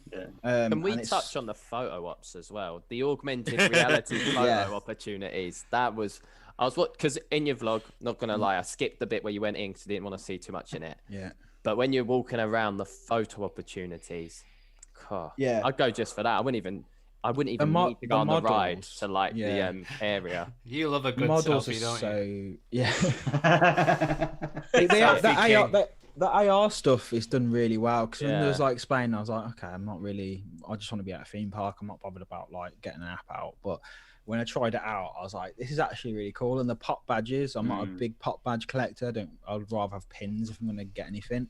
But the pop badges actually interact with the app. So when you're home, you can get the app. Well, it's just a Legoland app, which is the best thing about it as well. It's not like its own app. It's a Legoland, like the Alton Towers app for the map and everything. Cool. It's got the AR inside it. That's cool. That's good. So it's really handy, and you can still like look at your pop and get the AR and look into Mythica when you're back. But it's an amazing land. It's obviously like, it's crazy because like, we were the first like non-Merlin staff to ever see the place. Oh yeah. And ride Flight of Skyline before it was like even properly all rendered and stuff. So that's because living the life you are. I mean, it was just cool, man, because it's like a dream project for me. Like, you gotta remember, I've been doing video production for like 10 years. Like, this is one of my dreams. So it's a lot of work got into it. A lot of work, man. We've been like working with them for like weeks on getting all those videos done, but it was just really cool to see it from that perspective of like seeing everyone, like all the staff, like so excited about this land. Like, this is the biggest investment of ever. Has this been your favorite? Has this been your favorite project that you've been up? I can't really pick it. I can't really pick a favorite, but it's Scarefest. Really? Scarefest was Scarefest is like special to me. Yeah, but, Scarefest. But this is cool. It's another level, like seeing a new area. Yeah, being involved in a new area, a new land before. From the get, like literally the first people to do any sort of filming footage from that area as well. To the fact, like, we wasn't even allowed to tell anyone that we'd like even. Did you have to sign a waiver? Well, yeah, we had to like NDAs and stuff. Yeah, of course. So it's like everyone was like talking about it, and there was a point where I was like, I can't even say like I've signed an NDA. But yeah, so it was really cool. So when we did the press day for that, the best thing about that was like seeing everyone else's reactions to it. Yeah, and like I was just so happy that like people have been saying this is like the best the best ride. Some people are saying in the UK, because if you like anything like Soaring or Flight of Passage, that's so good. You'll absolutely love it. And to have something like that in the UK now is like another level. Like, and I don't want to go in with that expectation. It's got me wanting to go back to Lego. I don't want to go in with that expectation at all. You'll never have, like, you'll just can't, unless you get motion sick. It's impossible to go. I've never done the flying beta, so. Unless you're motion sick, there's no way that it won't disappoint you. Like, it just can't, because it's like, it's one of them type of rides that you've got the smells, you've got the effects, the actual, like, you move around a lot. Like, it's not like it's not like your traditional, like Soaring. It's kind of like, if you've done it, it kind of swings you and stuff. But this moves a lot, like way more than any other flying theatre I've done. And that's the thing. I've never been on a bad flying theatre. Yeah, like, they're all good. Like, and this screen is super big as well, like massive. Yeah. Did PA used to have one? They've got one in Ferrari Land. They used to have one, right? About you went around with a dolphin. Oh no, that was just. You're talking about Sea Odyssey? Yeah, Sea Odyssey. What was that? Was that just a simulator? Yeah, just a simulator. That was a good simulator. That was a good ride. That was really a good ride. I got so wet on that thing. Like, I came over, I was like, what the hell? Like, I got wetter than the rapids. Like, what? Sat in a cinema. Like, what? I remember coming off that, like, wet. You did get properly wet on that thing. When it dives in, like, oh, man. They just like drop like helicopters that put out wildfires just drop on like it's the amount of water is crazy that drops on. I miss that thing, and like Sam said, they turned it into Ice Age 4D, was it, or something like that? Oh, they ruined it. What? And then Temple Fuego. Del Fuego. Yeah, Fuego. That was cool as well. That was good. Yeah, that's really good. They were good shows. They were really good shows. But yeah, I don't think I've done it unless Battle for Aya at Busch Gardens Williamsburg counts as a flying theater. I don't think it does. What is that? I don't even know what that is. It's somewhere between a VR simulator and in fact no it's a VR simulator. It's not a flying theater at all. What am I talking about? No. But it's a VR simulator that The interesting thing about this one is just the way that you are loaded into the actual theater itself. It's not like any of the other ones overdone. That's not a spoiler, is it? To show you how you're put into it, is it? No, I won't count it, and I'm quite strict. Yeah, you get sad very easily. So a lot of flying theaters start crying. Will load you as in you get in the bottom and it it swings you up into it. Yeah. I think Flight of Passage, like a thing comes down, doesn't it? Yeah. Whereas this is like say that's the gondola system. You go on there, it then swings you out. So then it's incredible. You turn into it. Yeah, you turn into it over the edge. And it's like a reveal, and it's like as soon as it swings you around, like this visuals straight away, and it's just that's awesome. It's not like someone just presses play and go or whatever. It's not like the Blackpool Tower. Blackpool Tower is pretty impressive. That is pretty cool 4D experience. But like that. the amazing thing about Mythica for me though is the music, man. The score. It's my favorite. I've not been there, and really, yeah. I've not been there, and I've heard that soundtrack on his videos multiple times. Yeah, I've watched his videos. It's a soundtracks as well. Sometimes it's like a 20-minute soundtrack of the whole area, and you hear it all the way around the park. And it just goes from the only stuff you see in the adverts is the quite epic bits, but then there's the motif of the whole thing. Yeah, but it's really chilled bits, which is really nice, and it's I can't wait to hear that. Oh, we didn't even mention that about Black Mirror. To be honest with you, the soundtrack is amazing. Yeah. It's good. It's good. That is a good soundtrack. Very good soundtrack. That was cool. And surprising that they commissioned Imascore to do that for what you'd consider would be like a not that level of action. Wow. What happened there? What on earth just happened? I don't think Aaron realised. You're not in a flying theatre, mate. You're not in a flying theatre. Someone clip that, please. Wow. Aaron, you need to explain what has just happened. This is where he realises. So for podcast listeners, if you just had an explosion in your ear, it wasn't something exploding. It was Aaron dropping everything of his stream setup. What happened? It's because he's in the bath. He's in the bath. And he's got a little wooden thing. What happened? Going across. What happened? What happened? My desk collapsed. Oh no. Yikes.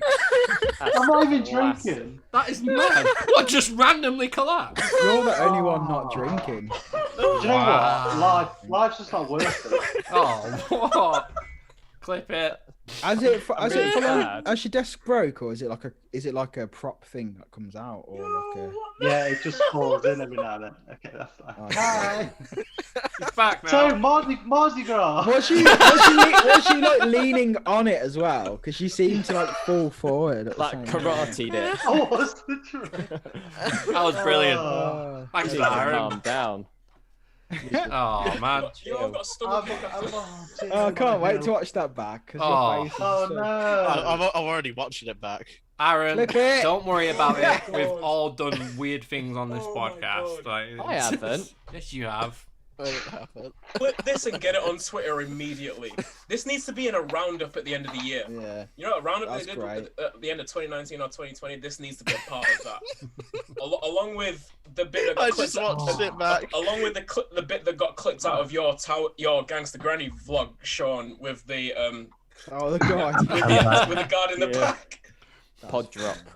Yes, please, Coaster Connection, please. I watched it back. Oh my god! It's even funnier when you realise he genuinely ripped his headset off of him. Can someone also turn that into a GIF? Yeah, Yeah, that's what Coaster Connection's gonna do. You wouldn't believe. Wow. You wouldn't believe. Right, it's so weird now. Actually When I go on to James. when I did my live streams and the diss track video, Yeah. someone's like made them into GIF. I don't know who it was, but someone made it into GIFs. So now all my just mates who are not enthusiasts just send me GIFs of myself, and it's the weirdest thing. So let's get some CoasterGen GIFs on the go. Dave from Virtual Towers has one of him with one of the ponchos over his head. Looks like E.T. running down Tower Street. It's like 2 seconds of him just going. If you type Dave Alton Towers, it comes up. It's hilarious. And he's done one of me as well, saying that Peach Fanta is great or something. Like, so yeah, there's some out there. So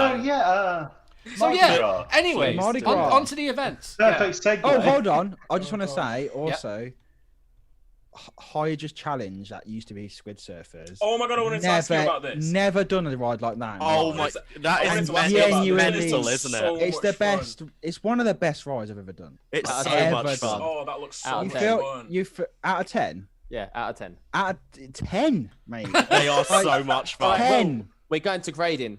A, B, C, D, or A star. A star, mate. Like honestly, they are genuinely so much fun. Like it's just there's nothing else. Like you feel like you're on like a jet ski. Yeah. You can proper like because you get the steering wheel and you can whip like yourself. the old whips, like that old traditional whip. Oh yeah. Where you like skim into this. Yeah, like you go skim into the side. It's like that on water. And then people can like press buttons and explosions go around you. And because we did it on press night where there was like, right, there was a really surreal moment. This is a bit of a flex, but like, so this one, it was like celebrities were there. It was weird, man, because it was like celebrities mixed with influencers. So are you a celebrity or influencer? Did you have the big GC? We had celebrity, mate. Have you seen the towers?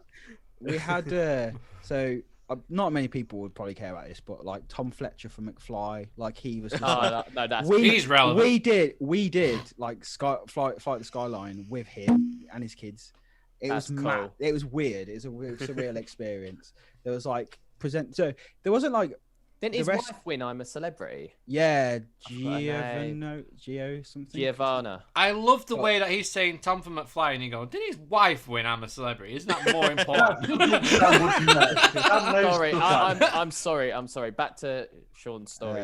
But yeah, but we because it was like empty as well. Like we could just stay on it, and we must have done. It was with like Marcus from Thrill Riders, and then Kershaw's Adventures were there as well, and we just kept going on it, and it was just like honestly so much fun. Like I can understand because that's been rethemed from the old land when it was like Adventureland, I think it was. And it's just I can see why people were like eager for that ride specifically to open again, because for me it's like up there with Flight of Passage and Flight of the Skyline. It's so good. It's so good. Sorry, yeah. I just watched a video clip back. Of Aaron. I can't wait to watch that back. Aaron, that has to be your new trailer for your YouTube channel. Oh man. By the way, everyone who makes fun of Aaron, you gotta go and subscribe to his channel. That's only fair. Links in the video description below. RITA channel. Go subscribe. Every GIF that's played, go subscribe. Like, don't just take the mic. Every gift, 10 pence to Merlin's magic wand. Yeah. Coaster Connection, please make that a GIF. Right, should we get into events before we call it a day? Yeah, because we're going 2 hours nearly. now. So, Mardi Gras has opened last week. Yeah, last week. Who's been to that yet? Not yet. I've been. Yeah, you've been. I loved it. Do you know what? You know, the funniest thing is, I bumped into Aaron and he was hanging out with loads of people dressed as condiments. And I was like, do you just hang out with people who dress up at Haunted House now? Like, what is it? Like, he is the king. He is the king of dressing up. I'm sorry, Sean. Can you not take the piss out of my crew, mate? Right. Are you the condiments crew? Big up condiment crew. He'll get mustard on you. I was like, is this like an offshoot of like enthusiasts who just dress up like food items? You don't want to mess with Gherkin, honestly.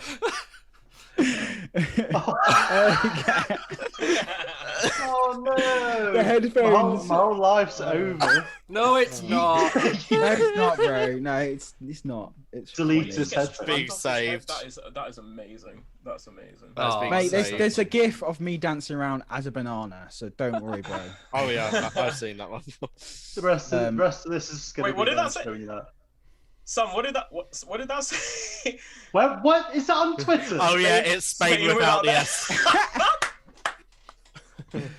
That's Coast. It's on Coaster Connections. Oh Jesus! Oh, I need to share that now. But anyway, Mardi Gras, right? Yeah, sorry. So yeah, it was weird for me because I was filming the advert and I had all the times of like when everything was happening, and I didn't quite realize that probably not everyone had that. So it'd be interesting to see what your experience of the day was rather than mine, because it's quite biased. I loved it. I loved all the crews. The Voodoo crew were the best. Agree. And just the atmosphere. It reminded me a bit like Halloween Horror Nights a bit, and I hope they keep it for Scarefest. It was interesting because when you were filming Voodoo crew, I was actually in Hex's queue line, like watching. Of course you was. That was quite interesting to see you do all that. But it was awesome. It's given me loads of time to do the whole show and that, you know. It was like a 60-minute queue or something, and then there was no lighting or sound when it got into the vault. But anyway, I really enjoyed it, and the food street's awesome. Yeah. Oh, that York! I need to have that Yorkshire pudding wrap before. Mate, it's so. £10, but worth it. Yeah. £10. It's 10 quid. That's like the Jeremy Clarkson meme, that isn't it? 13. I'm not paying 13 quid. Like... it looks all right, that food street, but the food ain't cheap on it. Let me tell you. I think the. Can you use annual pass? No. So this is the thing. This is the thing, isn't it? Like you've got to see it. Like you got to see these food fans. Like, say if you go to a music festival, they're expensive. Oh yeah. You go to a German market. £6 for a bacon butty download, because, right? Like they probably have to pay like a pitching fee. Yeah. So then they have like a minimum they're going to need to make back. So it is like a treat. Like, don't get me wrong, it is like you go there, but it's not like with the York. We had the Yorkie wrap, and you're getting like a Sunday dinner in a massive Yorkshire pudding. Like, is it like one of the massive Yorkshire puddings you get from the Cadbury? Yeah, it's like a massive one wrapped up. Yeah. Like so it's like kind of thing. Yeah. It's literally big Yorkshire pudding, right? Just put whole Sunday dinner in and then just wrap it up.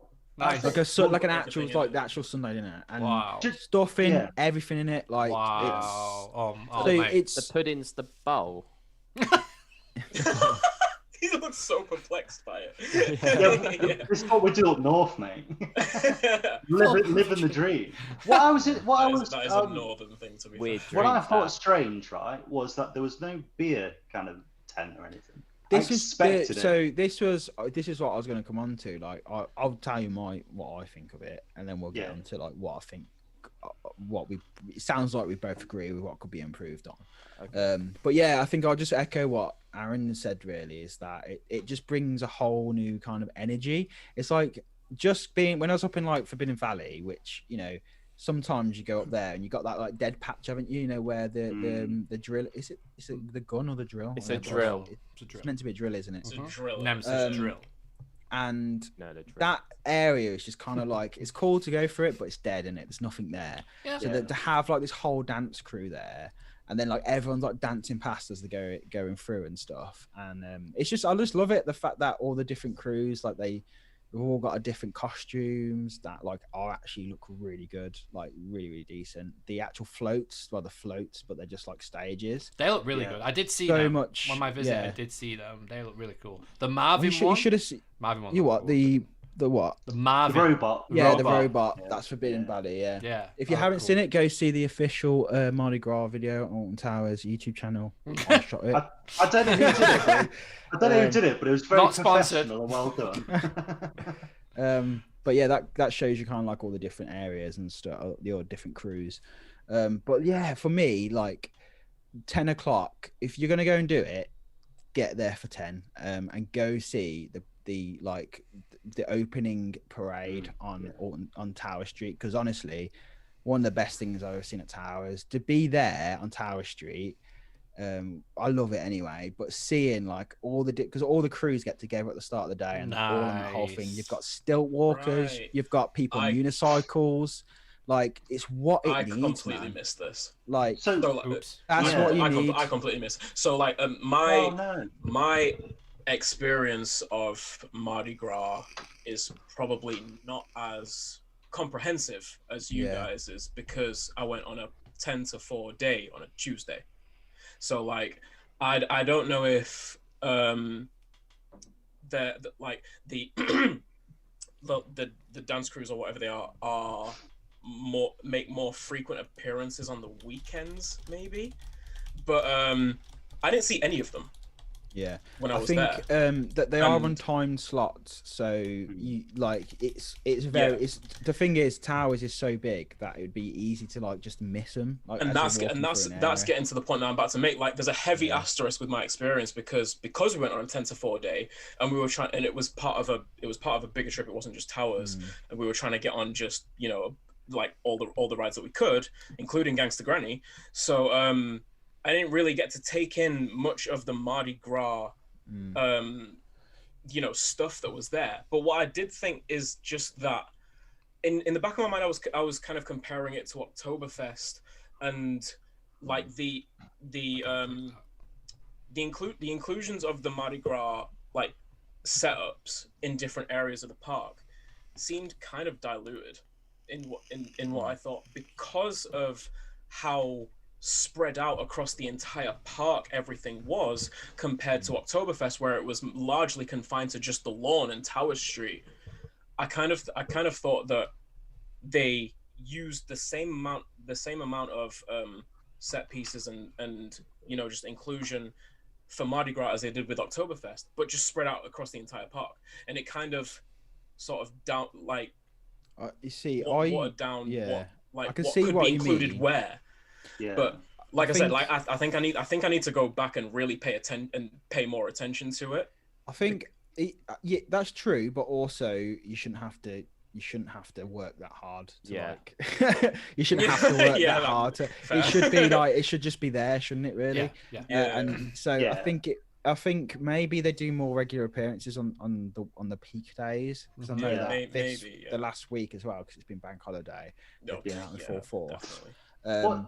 But what I would say is, I'd say the opposite. Like, if it's the way I experienced it, where it's just like everywhere I went, but I did have the times. Can't remember that. I had the times when everything started. I had to be at specific places to capture. I didn't even know there were times for specific. So, because it was spread out, do you think it was almost inescapable when you went, Sean? Yeah, I had the opposite experience, because I'm so used to like Scarefest and, like you say, Oktoberfest last year being in one area, and then the rest of the park just being normal. I loved the fact that everywhere you went, there was something to do in Mardi Gras, and Towers have never done that before.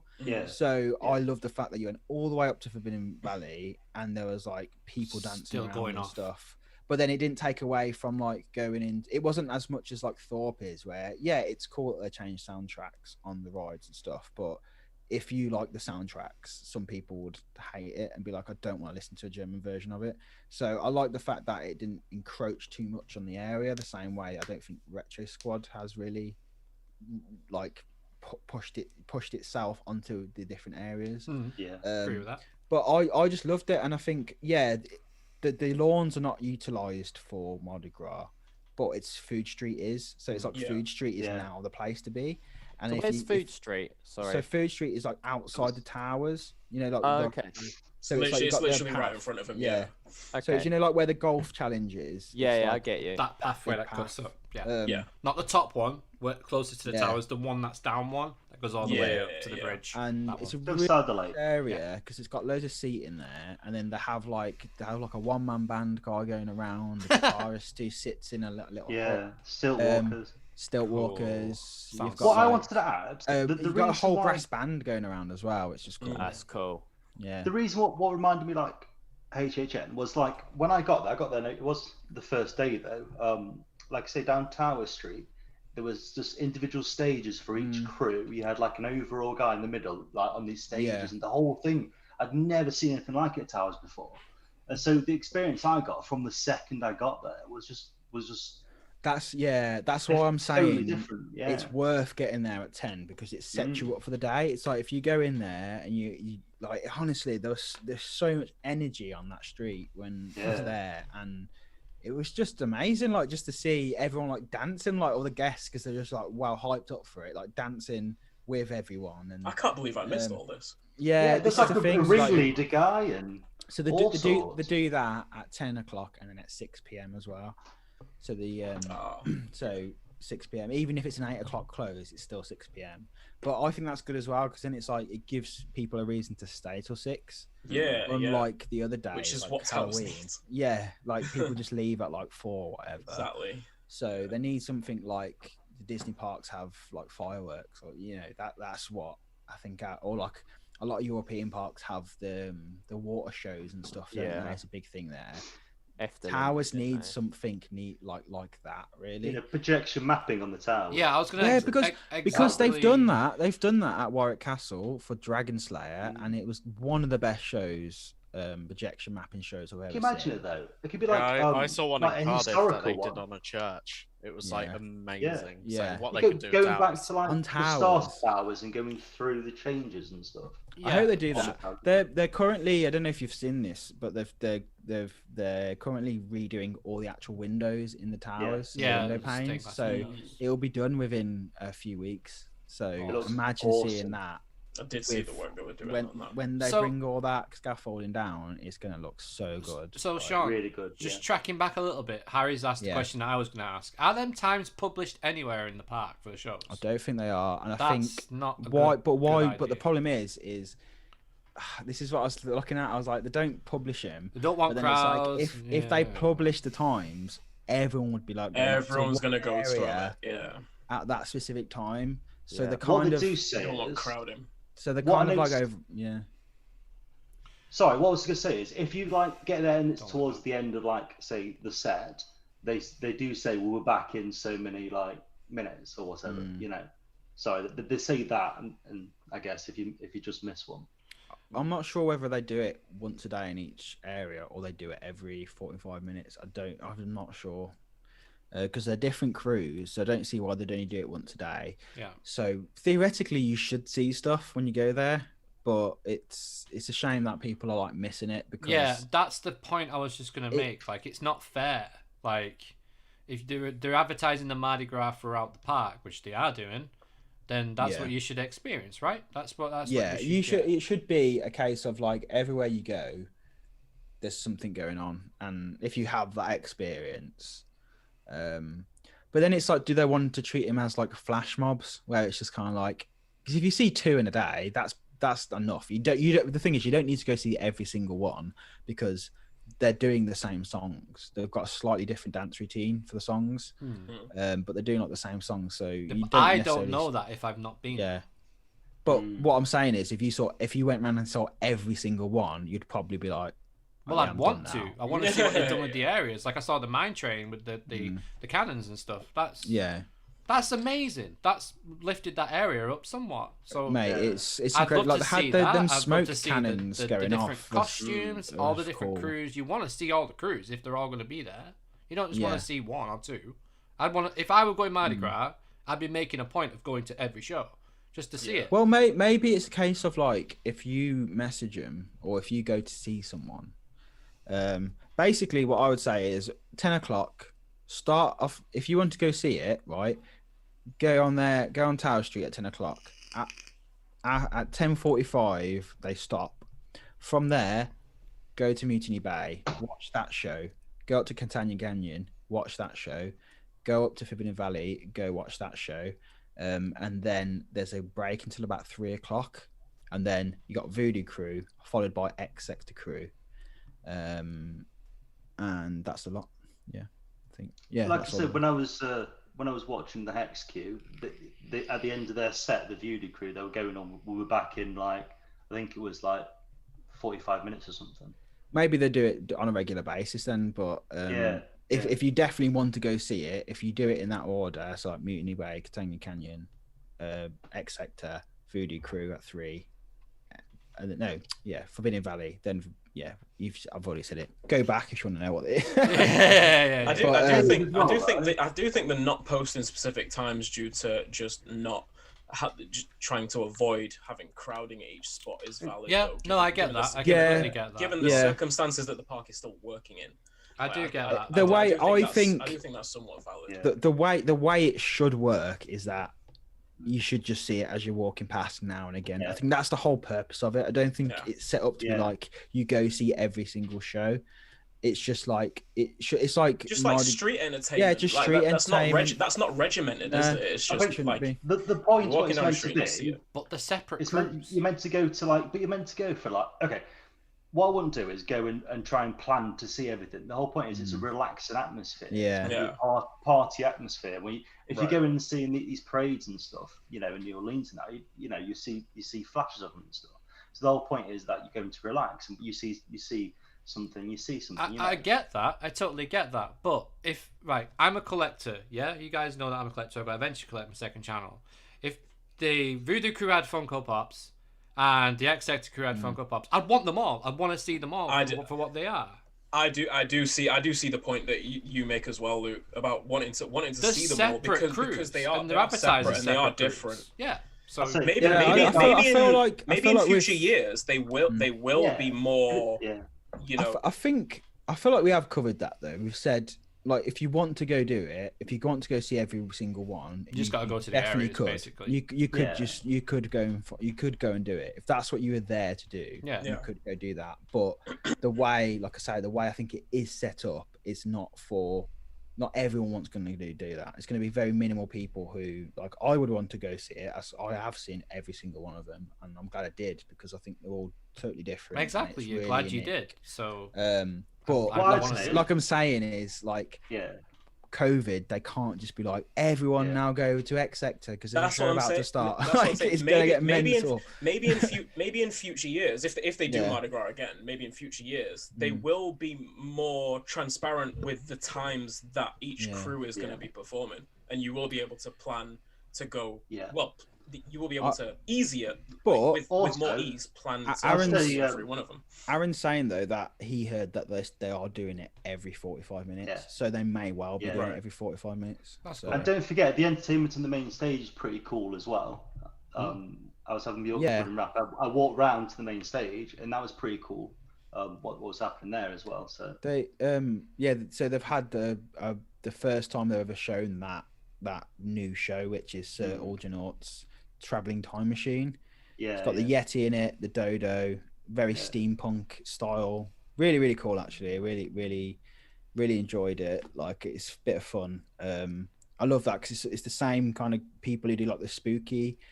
What is it now? But what are they called? It's like Scout. It's like Scalvin. It's Patch. I know what you mean. And it's just like kind of like it's clever because it's like a lot of different theme songs, but the kids know everything because they're all TikTok songs as well. But then it's like the songs, so it's clever how they do it that way. Cool. But I would say like my only thing I would like to see there is, I think we were talking about earlier, is just like more drinking options, like for me, Mardi Gras, I want cocktails, man. I'm at Mardi Gras, like maybe that's because I'm just used to like Universal Mardi Gras, like it's like they make a. I was about to say, like, I didn't see anywhere where they were throwing out beads as well. Like, no, they're not. There was none of that. There was no alcoholic beverage options on like food streets. They were advertising some all saying the hotels were a bit like Mardi Gras kind of cocktails, but nothing actually on Park, which was quite. Probably Roller Coaster Restaurant. I'll have some. Yeah, no, they've definitely got. They've because I went and filmed like them doing an actual special Mardi Gras cocktail. It's in that video, but you got to try and get a seat at Roller Coaster Restaurant. Like you want to have a drink on the lawns, food street. Do you know what I mean? And I don't know if they've done that deliberately because they're like, look, we've got Oktoberfest. That's the drinking one. We bring in actual like German beer, especially for that. So maybe like trying to differentiate, trying to do like a more watered down, family friendly event. To be fair, I feel like if it was at Thorpe, they might have had like the drinking options may have been more inclusive. I feel like it's deliberate because it's like, why not? They've got all these different like outdoor vending options. They've got all that space on the lawn. I think it's a deliberate bit. Like, look, it's very close to like, we've only just come out of lockdown again. Let's not go to mental and start like serving like rum cocktails on the lawn. Like I said, maybe in future years these things will be included. You've got, that's the thing. Like these are like so new to Alton Towers, and we're lucky that they've started doing them as soon as they have through the. I mean, it was on the books anyway with Oktoberfest, but I predict that we're going to be seeing an even bigger version of Oktoberfest this year. Because they want to expand it to the park and stuff. I will just say before we move on that the bar was at the pub was actually open near Wickerman. Welcome in, welcome in. Sorry, and there was hardly anyone actually in there. So you can get beer from there. Yeah, you can. Yeah. There's hardly anybody using the tables there actually when I was. I mean, the amount of people I was filming with little cans of BrewDog walking around the park. Like, I don't know how they got them in, but so like just something about Oktoberfest then. Like, I don't know if you guys have looked at the times for Oktoberfest at the moment. I don't know if they'll change them, but I would like the couple of times that I've looked on the website for opening hours, Oktoberfest's opening hours. They have the park like closing at 4 during the week, and then 5 on the weekends. Do you think that'll change? Yeah, don't pay attention to the opening time because Mardi Gras was scheduled for like 4 or 5 o'clock close. So like the week before, I think they have to like get permission to open that late, so they can't just put in like. So they won't have looked to secure that later closing yet, given the fact that we've still got all summer to get through yet. Yeah, this is what I would say. If you want to see later opening times, go to the park and stay till close. Like, don't go in at like, don't go. That's the thing. Like, if people, they've really pushed to get these late openings at Mardi Gras. If they start seeing people leaving again at like 4 or 5, they're gonna not. It's going to affect the other events they do because it's like you got to remember it's a company. They have different levels. You've got people on the park basis going, we need to have longer opening times, and then you're going to have people higher up going, what's the point? And this is an example of that as well. Just like how much they are trying as well, because we went on a Tuesday in just sometime in May. We went on a Tuesday. It was a 10 to 4. Literally the day after, it changed to 10 to 5 for the rest of that week. Yeah. On Wednesday, when we were over in Skegness at Fantasy Island, we looked on Twitter and seen that Towers had announced that they changed it to a 5 p.m. close for Wednesday, Thursday, Friday, and then an 8 p.m. close. I think an 8 p.m. close might have been Friday as well, but definitely for the weekend as well. Yeah. And we were like, "Oh, what the hell?" It's like I just want I need to keep it up because when you get an 8 o'clock close at Alton Towers, it feels like a different place because it's like you get to like 3 o'clock and you're like, we've still got ages, man. Still And got we can 5 chill. hours to go. And we can just go have some just food wish- and maybe have a drink or something, and then I wish they opened just, till 8 when it was at a hotel, like, because there was like 4 o'clock closing, weren't it? Yeah. it's just nice when you can take your time, isn't it? Really. You get a But cheeky when sunset we ride, stayed like, till when you 8 close- though, when you at the start of the close season, something. like just walking up Tower Street with the sunset and like the frogs and everything, it's just a different place. Riding Wicker Man, like it's just, you know, Towers is different at night, and we only Sean, I don't need to remind you of that Smile and Night ride at the end of that Oktoberfest day last year, do I? Hey, that's Matt.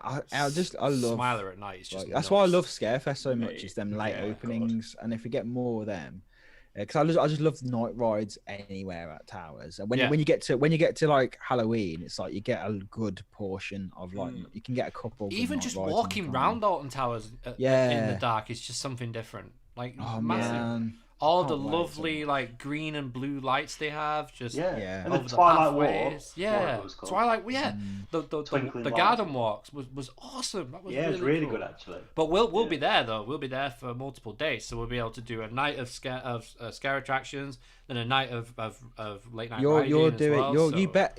I'm going to Scarefest with you because I'm convinced that you're scared to go on them, Luke. Because like you keep evading him, bro. You keep evading him. I couldn't get any tickets last time I went.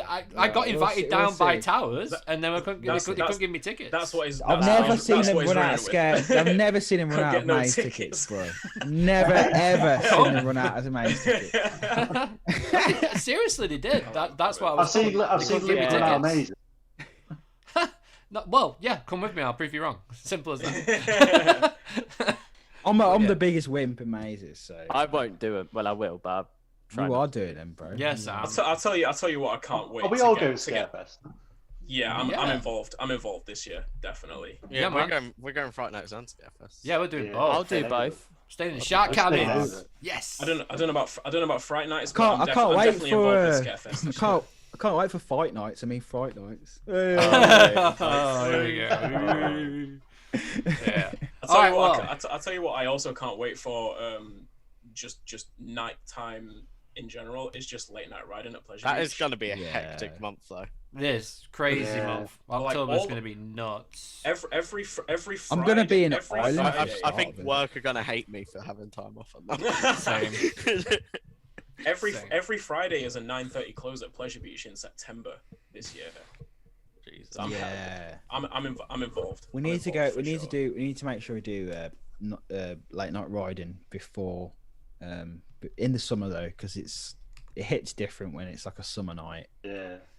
At Blackpool. Late night riding and then a late night spoons. That's what we need. What? Yeah. I have a platinum pass for Pleasure Beach now. So just hit me up. Flex. Yeah, with the late night stuff as well. Like you saw Thorpe try to do it.